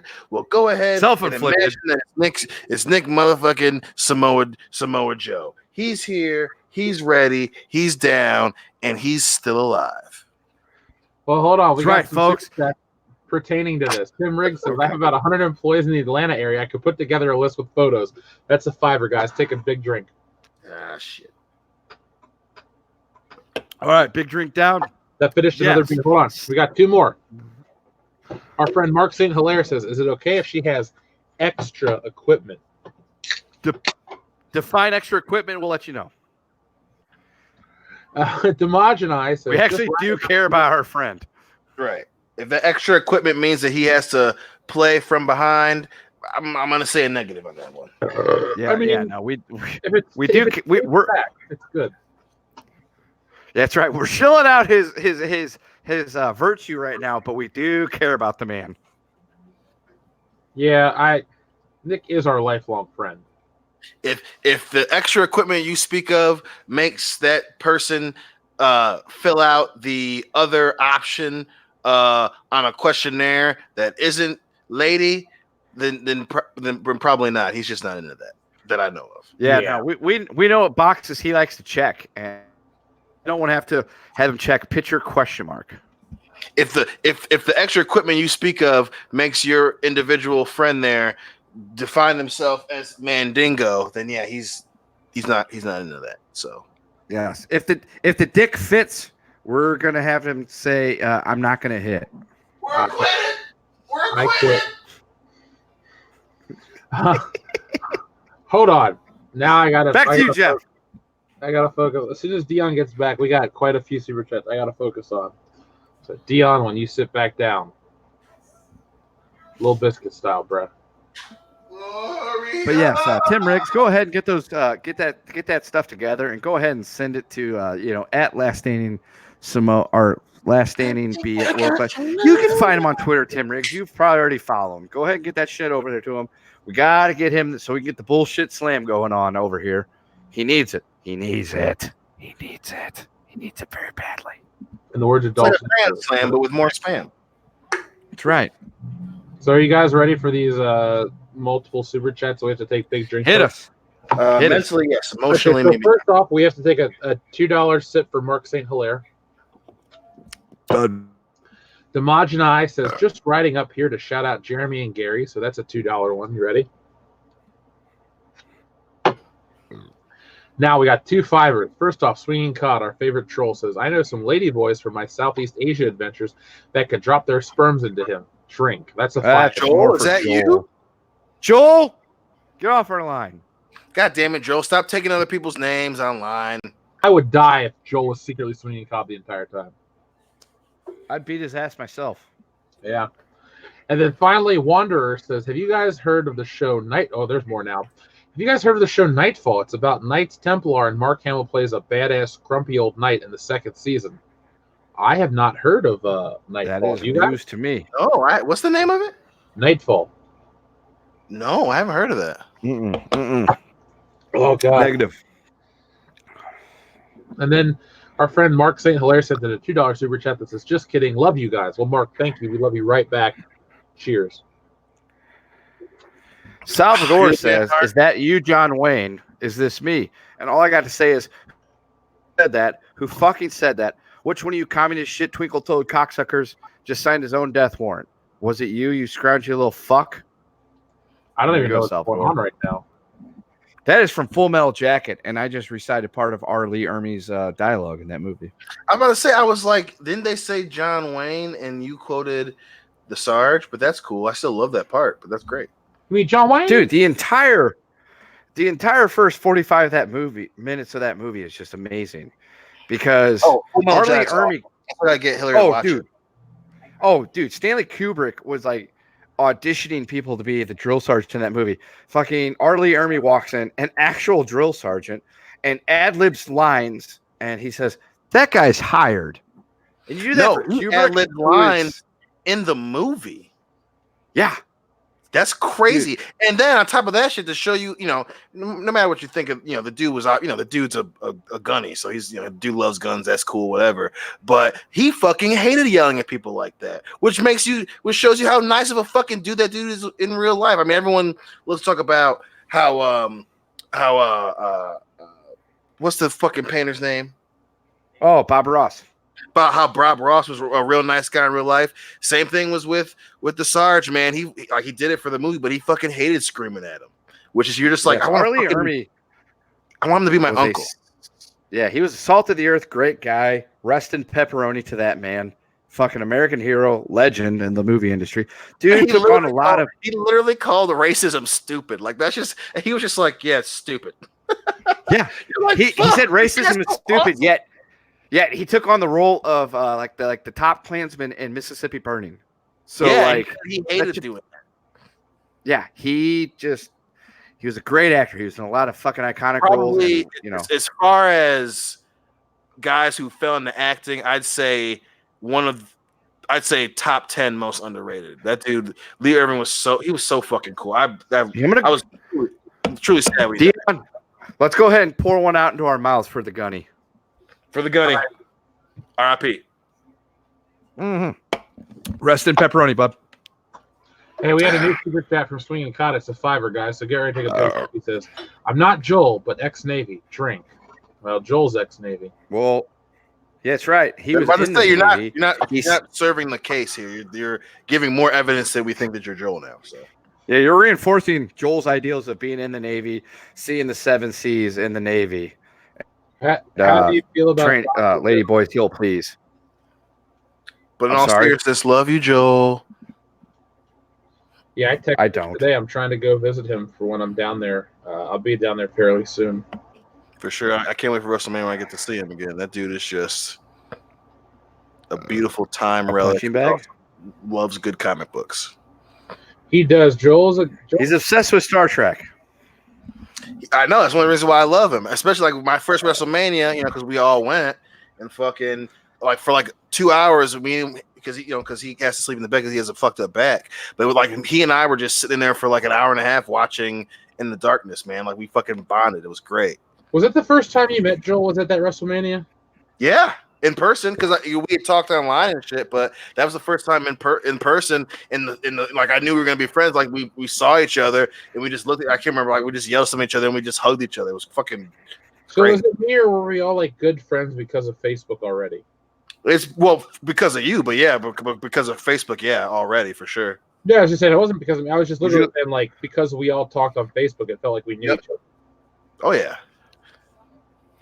Like, Would you like me to tell you the story of the first time I saw Joel and met Joel, and I was very upset? yeah, Yes, I love this story. It's hilarious. For the listeners. So, folks, I was going to go to New Orleans to meet up with the boys for WrestleMania.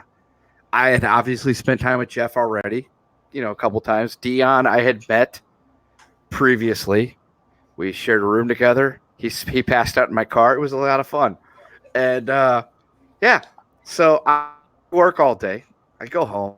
My plan is I'm going to get a few hours of sleep, and then I'm going to get on 55 and drive 9 hours to New Orleans.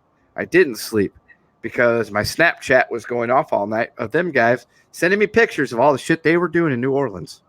So I said, fuck it. I'm staying up all night, and I'm leaving at midnight to drive to New Orleans. I do so. I finally get to New Orleans, and I send a message and says, boys, I'm here.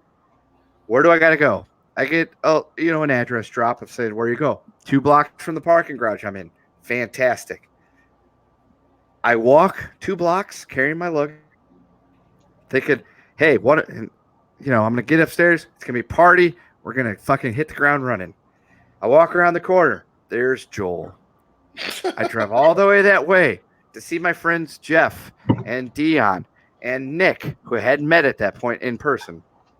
And I'm greeted by fucking Joel. I was disappointed, boys. Very disappointed. Didn't you stab that All night that. Beverly Hills Cop before you came down? I sure did, Jeff. My plan was I'm going to get a nap before I got to go to leave. Couldn't really get a nap. So I thought, I'm going to watch Beverly Hills Cop. And when it's over, I'm going to leave if I haven't fallen asleep. Beverly Hills Cop ended. I left. And I drove all the way to New Orleans. 9 hours. To defend myself in this story, Joel may have went and got you and let you in, but you came up. We said our pleasantries, and who helped you go and get the crazy amount of beer that you had in your car? Not me. That is a true story, folks.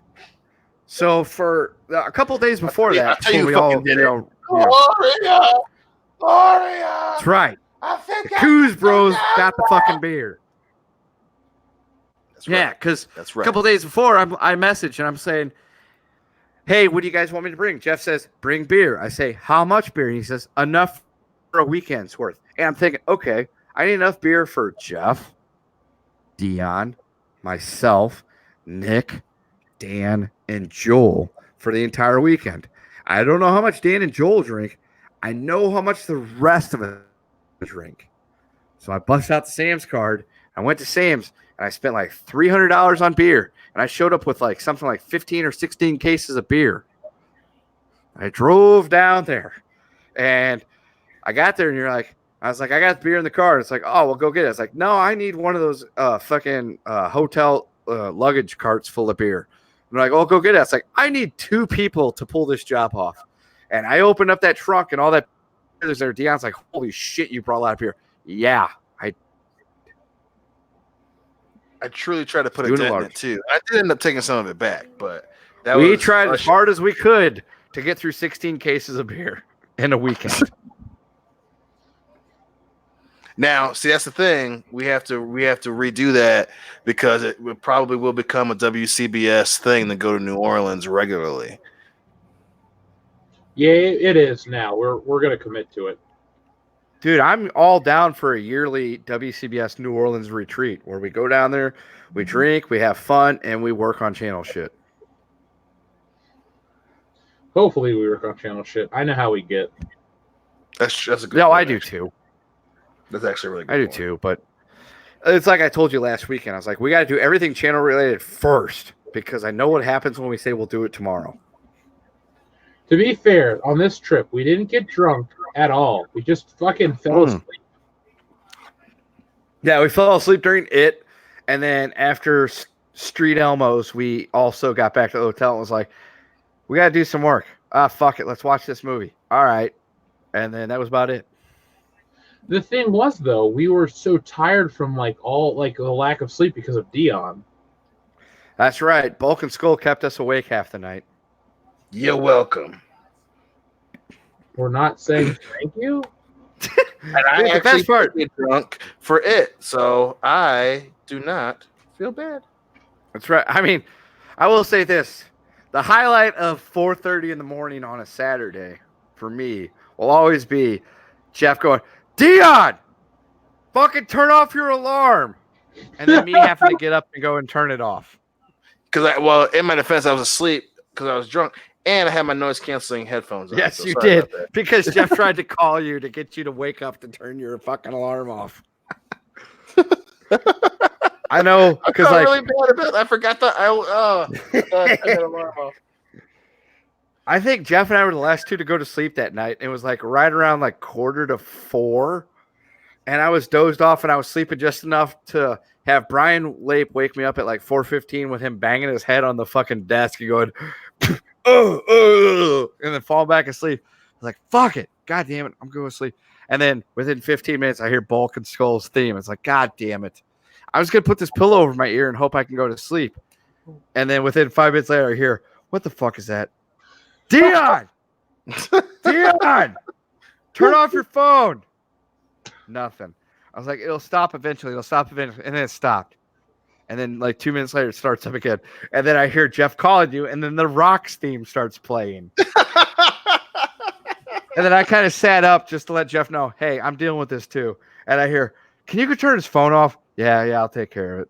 And I got up, turned your phone off, took a piss, went back to sleep for 3 hours. And I did not stir, dude. I didn't fucking No, stir. you did not move. Even when I accidentally stepped on your ass trying to get to your phone, you did not move. I fucking power drank like 4 beers before I went to sleep. And then Jeff's just like, yeah, you know your alarm went off. I was like, fuck. My bad. That's all I can say. I turned off all the other alarms, but not that one. Did you make it to breakfast this morning? Huh? Did you make it to breakfast that morning with us? Yeah. Okay, I don't even remember. I think it was after I left. Well, I'm glad you made it because it was I love free breakfasts. Free breakfast was dope. I thoroughly enjoyed me showing up and us being so rowdy on fucking Friday that they moved us. People were pissed. Yeah. The mass of people fucking had us moved. If you're listening, we were so crazy at the first couple hours of Horror Hound that they moved us because we were just too loud. We're like Marty McFly's band. We're just too darn loud, folks. And we weren't even that loud. Now they were just a bunch of assholes. Yeah, we had some total douchebags around us the first day. Yeah, it's like we're gonna sell Pennywise masks. No, you're not. Nobody cares. Yeah, because people can't wait to fucking buy that shit. Yeah, it was great though. I love how Jeff the Arnold's like, you've been kicked out of your table, and then we go and we find out we have another table. You're like, we've moved you by the Blue Ranger. I'm like, holy shit, David. Yeah, the Yost? Blue No, Ranger not from that Power Blue Rangers Ranger. Time Force. That was awesome. Yeah, I thought it was David Yost as well, dude. I was fucking geeking out, and I was like, If it was Yost, I'd have lost my shit. I would have not stopped talking to him. Like, hey man, when I was a kid, I watched you every fucking day. I'd have been like, for a while there, you were my favorite for a little bit, and then Tommy showed up. But that's cool because I still love you. You shouldn't have said that because I would have said the exact same thing to him. Like, yeah, man, until Tommy showed up, and then it's like, yeah, man, fuck the Blue Ranger, Green Ranger, bro. That's right. I'd be Green like, with envy. I'd be like, dude, I never really was into you, but I was into the first Power Rangers. But then after the Red, Black, and Yellow Rangers left, your guys' show kind of sucked. Man, what do you have Time to say Force about was actually really good. The Quantum Ranger was dope as shit. The season finale where he becomes half Quantum, half Red Ranger. The Time Force is probably the most underrated season of Power Rangers. Is it? Because I mean, it could be, but I never watched it. If it ain't Mighty Morphin Power Rangers, Jeff's not watching it. I don't blame you because Yeah, Mighty Morphin I'm right was there dope, with you. But if I watched past Mighty Morphin and I fucking Time Force, I actually really, really liked. Yeah, I watched Zeo for like 5 minutes and then I gave up on it because it sucked. Zeo was bad. But then Ninja became really good. Dude, Ninja was like when we were in college. Turbo is what came next. That one. Yeah, dude. What? Power Rangers in fucking college, bro. Yeah, dude. What? Dude, like when the Green Ranger became the White Ranger, I started to stop caring a little bit. And then when Jason, Zach, and Trini left, I'm like, I don't even fucking care anymore. I'm in junior high. I don't need this shit. Well, the cool thing too was that Jason left because they wouldn't pay him more because he's like, I need more money to take care of me and my mom. And they were just like, no. He was like, all right, do this, bitch. And it fucking that next season was terrible. Motherfucker, they left to go attend some kind of peace conference. In Switzerland. Well, the reason he didn't return is because they didn't want to pay his ass anymore. Yeah, but they paid him more, and that's why he was in the Turbo movie because they actually paid him a good amount of money to be in the first 2 episodes. Yeah, but that's when I bowed out, dude. Chaim Saban is just fucking cheap. Yeah, that was some bullshit for sure, but that's when I bowed out of the Power Rangers. Once Jason, Zach, and Trini left and they replaced them, I'm like, this is kind of dumb. Yeah, it got shittier. Yeah, like I've gone back and watched the Power Rangers as an adult, like 20 years later. I'm like, this is really campy and stupid. How the hell did I like this as a kid? Why am I still watching this? I mean, old Mighty Morphin episodes are still fucking dope, but yeah, Oh yeah, I'm not taking anything away from that. It's still fun shit. I was like, but- you fucking cool your jets, motherfucker. But yeah, no, dude, I'll still watch I think- Old Mighty Morphin any day. I think I officially stopped watching. I think RPM was the last season that I watched, and then I would like just keep up with what's going on. That's not RPM, true.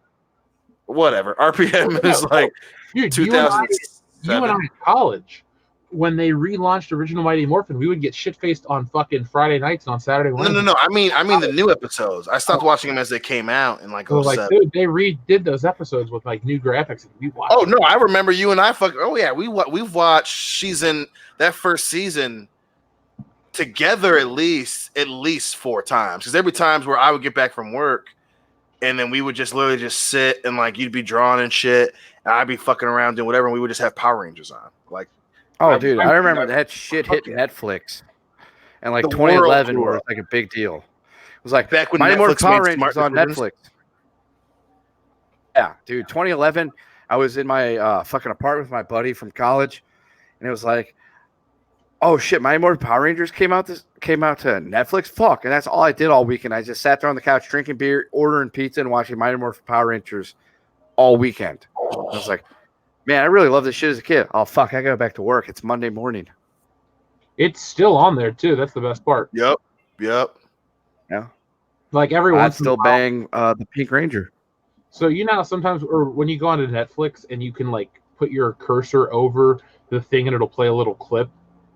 Yeah. Anytime I go over the Power Rangers one, I watch the entire clip because it's them getting ready to fight the Minotaur monster, and they're like getting ready to Nice. like, put their weapons together and fight. I'm like, fuck yeah, this is Yeah, awesome. dude, that's one of my favorite episodes, man. I think that's their standing weapons combining, and then that fucking episode, like the final was Green with Envy 2, where they're fighting him and like fucking it's just him and Jason. It's probably like my 2 favorite moments in all of Power Rangers. I don't know if I have I just am really partial to them fucking Megazord battles. Yeah. Let's catch up on our super chats. Swinging Cod says, hey, a lot of Navy experiences overlap, like forgetting to check if the hooker has a sausage smuggler before getting the Singapore bar drink. That's a $5, guys. Fuck. And we got the next 2 are $2 ones, so take a sip accordingly. First off, Tim Riggs just says drink. And finally, Salvador says, Jason David Frank, nicest celebrity I've met. Yeah. I would love to meet the Green Ranger. So, not to bring her up again too much, but Jesse is friends with the Black Ranger. Ooh, I follow him on Instagram, man. He's fucking crazy fun. What was it? He lives down the street from her. Oh, fuck yeah. Oh, we got So, to pull that what's string, that- man. We got to pull that What that string. means is I'll be living down the street from him very soon. Ooh, yeah. So I'm just putting that out there, folks. I'll be living next door to Walter Jones. I should try to interview him for the channel. Absolutely, and he do it. I mean, he does a bunch of shit like that on Instagram, and he was on that shitty radio app Yash or Bash, whatever the fuck it's called, Jash or whatever. He was on that shit a couple of weeks ago, so he'd probably do it. Well, my number one goal is to I would love to have a talk show or interview celebrities that aren't doing much anymore, and just to catch up with them, like a good Arsenio Hall show. Yeah, man. God damn. Or a Sorry. way better fucking, Jimmy Fallon. Jimmy Well- Fallon sucks. Yeah, He's I'm fucking not an alcoholic. Who's an alcoholic? Jimmy Fallon. Oh, I thought you called me an alcoholic. I'm like, no. When I call you an alcoholic, you're my friend, and you drink not that much. Yeah, that's a good point. Fuck Jimmy Fallon. He was in Band of Brothers. The worst part. Fuck him. He was also in Taxi with Queen Latifah. Queen Latifah was also in Who Gives a Shit with nobody. Thank Who you. Gives a Shit. Set it off. Set It Off is awesome. Taxi was fucking terrible. Bringing Down the House was fucking garbage, but I love that goddamn movie with Steve. Is that the one with Steve Martin? Yep. Yeah, Yeah. I love that too. I saw that in theaters, and Betty Same. White's cameo in that movie was just priceless. I fucking Betty White is awesome, but yeah, I didn't see it in theaters, but there were like I think our senior year in high school, our freshman year in college, Diane and I were fucking obsessed with Bringing Down the House, and we knew it was dude. there, but we just fucking loved that movie. The Like, we only wa- thing we I watched can remember from that movie is the part where like him and Queen Latifah, like Steve Martin and Queen Latifah, are having an argument, and Steve Martin leaves to go outside to like leave or something like that, and Betty White's out there like working on her. She goes, "Is everything okay?" I could have sworn I heard Negro. I can't, that part like creased me. I'm like laughing my ass off at the theater, and like people are like looking at me. I'm like, I can't help it. That Betty White Listen. saying that just makes me laugh. That's the best Betty White. The close second is her from Lake Placid being like, if I had a dick, this is why I tell you to suck it. Those are Yeah. her two greatest lines of all fucking time. Easily. But fucking my favorite part of Bringing Down the House is when, you know, the dude that framed Queen Latifah is like in the back and he records it with a fucking shitty boombox. But he's like, what's, he walks in, he's doing the walk thing. Hey, what's up, player? It's fucking Steve Martin saying that shit. Yeah. Oh, I love that part of the movie. He just gets the dude to admit, or that's when he gets him to admit. But he's essentially talking fucking get. Oh my god, I love that scene. That whole sequence. What's up, Was player? Eugene Levy in that movie? Who? Eugene Levy? Yes. Yes. He's Steve Martin's friend or whatever, partner. Yeah. Yeah, that movie was like fucking terrible, but great for all the wrong reasons. It's so bad, but it's so good. What's Yeah. up, player? Yeah. Fucking Queen Latifah. Folks, if you had a great Queen Latifah movie moment, go ahead and put it in the comment section. It won't be very long because there isn't many great Queen Latifah movie moments. I have a great Queen Latifah TV show moment. Sure. Well, she was in the Fresh Prince of Bel-Air, and she was too fat for Will to date. Which that pissed me off as a kid because I'm still mad that she's a lesbian. My chances are over. Well, bro, even her giant boobs weren't, enough to. I mean, I just remember as a kid thinking Tatiana Ali was really cute. She went to Harvard as well. She did. She's smart and sexy. Yes. And as an adult, I'm like, damn, I missed my window. But the window was never there. Goofy shit now as an adult. Kendo with a black wife. That'd be weird. That would be like earth shattering for most of my family. Yeah, they'd be like, what? Yeah. I'd be like, For the rest so of this the is my month, wife, Shaniqua. And she don't live here no more. If you're a friend of what's his name in One Track Mike, you'll get that. She don't live here no more. That was a great song. Yeah, I always assume that Kendo's deep family are the bite the fucking curb kind. Oh, geez. Nah, they're not that crazy. Deep Okay. family, dude. You got to go really far because there's like really no deep Kendo family. We're only like one generation strong at this point. Like you would have go through the archives. It's like my dad. That's it. And then there's my mom, and that's it. The Sweet family. That's one of our listeners. That's what they called you. I don't get it. You're Italian, apparently. According to Ancestry.com, there is no Italian in my genetics, but okay. It's Italian in your stomach. Eh. Hey, guess what? We're watching Night of the Living Oh, yeah. Dead. They had pizza earlier, so yeah. What was that? So we're apparently That's watching Night of the Living Dead. So Yeah, I thought we were just drinking to give each other shit at this point. yeah, I don't even know what's going on with this movie anymore. I don't. I'm just having fun with people sending shit in and, me and you two guys going down memory lane and giving each other a hard time because that's what we do. They're the quintessential the place breaks down part of the movie and It's fun like running because it's whatever, but like I'd rather hang out with you guys. Well, it's like Friday. Nobody's heard this story. This story is fun. So Friday at Horror How when Dion shows up, I'm the liaison. I'm the one that's supposed to get him to where we're at. You liaise. And so, yeah. So Dion messages that he's here. So I call him to be like, hey, You remember where we parked at last year? Because him and I were like parked like right next to each other on the second level of the parking garage. And I told him how to get to us. So then I start walking towards that direction to find him. And then so I'm like standing by the escalator. It's like, where the fuck is he? 5 minutes go by, nothing. I call him. I'm like, hey, did you find where that say? He's like, yeah, dude, I'm walking through like this big hallway, like now in the convention center, blah, blah. And I look up and I see him walking towards me. I say, hey, I see you. And he's like, where are you at? I'm like, look straight ahead. Do you see the white guy in the gray t-shirt? Yeah, that's me. Oh, okay. And that was that. And then like 10 seconds later, it's like, we're shaking hands. It's like, what's up, dude? I like how you make me sound like Rick James in the Dave Chappelle story. Oh, I'm walking through this giant hall. Oh, where are you? What? Oh, okay. To be fair, you were walking and you had like a backpack and you were carrying like a fucking portable boombox speaker thing. It was damn right it was. semi Rick James-is. Yeah, that's very true. That's a very good point. Oh my God, what a great weekend. It was a fucking brief weekend too. Here it is. So we're talking on Friday, September 13th. Yes, Friday the 13th for the layperson. Ooh. A week ago this time we were at Hort, or we were fucking going to watch. We were sitting there waiting for it to start.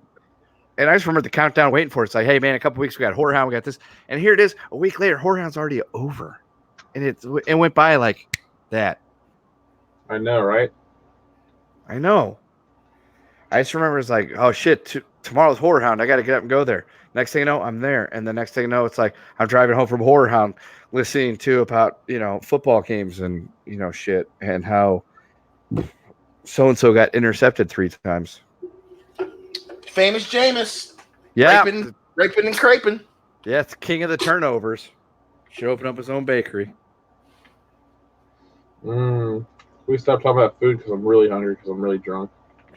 Dude, I am too. I'm right there with you. I mean, I'm not sober enough to drive, so that's not going to ever happen. But I would love a fucking sandwich. I am totally in the same boat as you, but at the same time, if we had a bakery right now, think of all the food we can make for Dion. Dion, what's your favorite baked good, bro? Dion, what is your favorite baked good, and how can I get it to you right now? You fucking. Luckily, I'm using the Bluetooth speaker, not my headphones, you cuck. But I gotta go with favorite baked. Fuck. I gotta go with apple crunch pie, man. I fucking love it so much. Or Dutch apple, excuse me. Dutch apple pie. Dion likes a Dutch apple pie. Jeff, what would you like for Dion to have right now? What would I like for him to have? We'll see. Right now, we're just talking about how Dion loves a Dutch apple pie. We're We're doing doing an Dutch ASMR. I agree. Dion should have something good right now. Something good right behind him. How about Dion? What are your thoughts on eclairs? I love With special cream filling. The cream fillings are sublime, and especially they're a great little treat, great little late night treat. If it's a late night treat from the horse farm down the road. Oh, fuck you.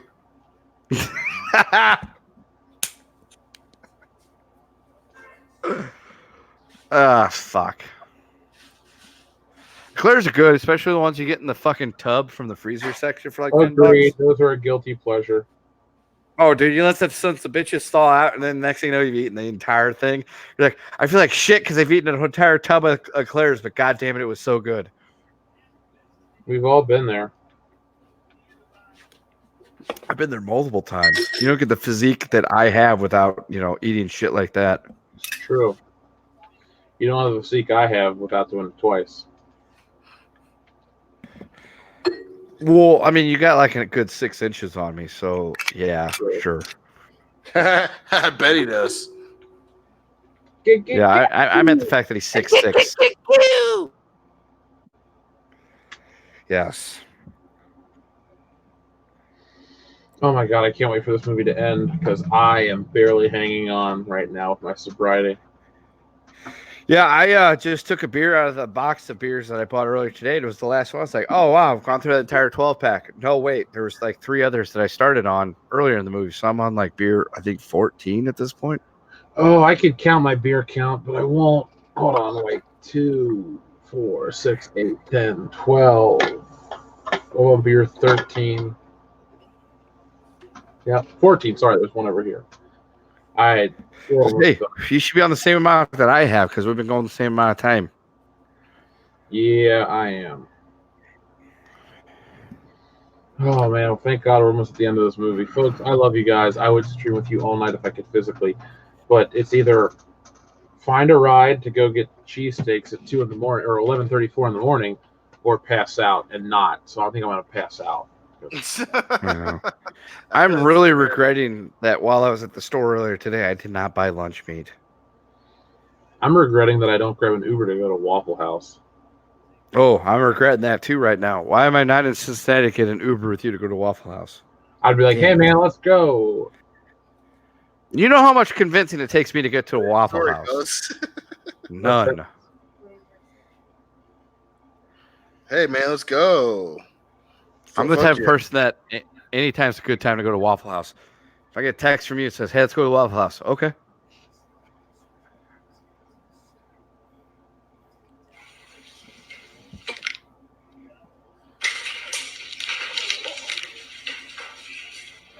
God damn. I mean, at least at the end of the day, none of us banged the shit out of our heads on a desk last weekend. It's true, we're not anus. Yes, right. We, for some reason, didn't sleep with our heads facing, not under the desk instead of under the desk, like a certain anus person did. Should we spend the last few minutes of the movie telling Dion what we ate at the fucking St. Elmo's? Yes. Oh, fuck you guys.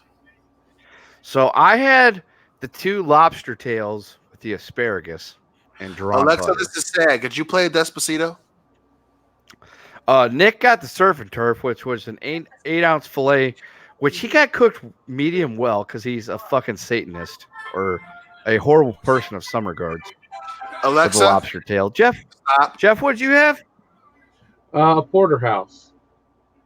Yeah, Jeff got the porterhouse. How'd you have it cooked? Goes to fucking go. Medium rare. Medium rare. Because he's not the greatest person in the world, but he's pretty damn good, so he goes for medium rare. And then I don't remember what Leif got. He's not important. But then what do we have before we got our food, Jeff? Can you remind me? Yes, bread. We had bread and fried cheese. But what was before? We also ordered something else. I'm trying to think. Shrimp cocktail. That's right. We had those shrimp cocktails with that bomb-ass fucking horseradish cocktail sauce. Oh, did you? Yeah, we did. We had a round of special Elmo's Colas, with the exception of Leif, who got the cream something or another, because you know how he likes to have the cream on his lips.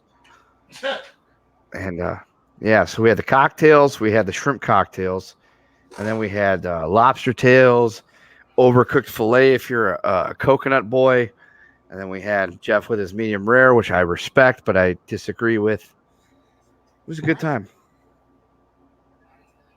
I'm glad.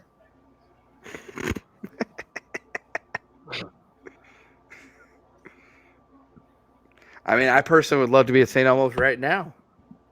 As would I, but it's closed. That's right. It is closed, and it is And 250 miles away.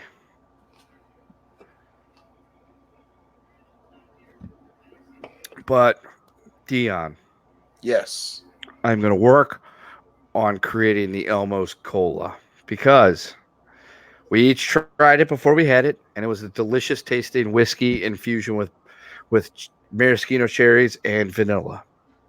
So I'm going to recreate that, but we're Damn. still going to get the glass bottle, 8-ounce bottles of Coke to infuse it and make it even better.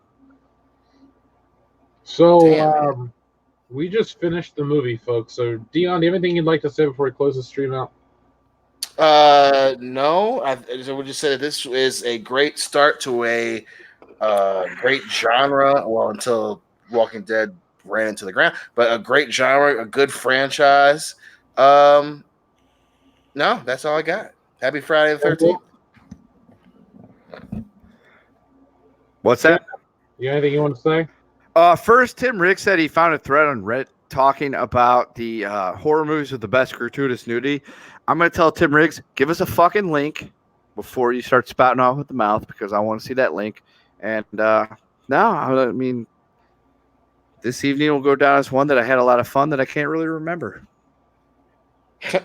All right. Well, it looks like it's just me that's left to talk. So, folks, I would like to thank everyone who joined us this evening. It started out with a simple, humble Halloween live stream, and it turned into a crazy Night of the Living Dead live stream 14 years later. So it's been a fantastic evening. I'd like to thank Salvador and Tim Riggs for making sure that we passed the threshold of the beers to get the extra commentary, and everyone else that joined us this evening. So, folks, we're going to get going. We're going to get out of here. If you want to catch this live stream, the links will be on Twitter and all of our social media links because of the algorithm.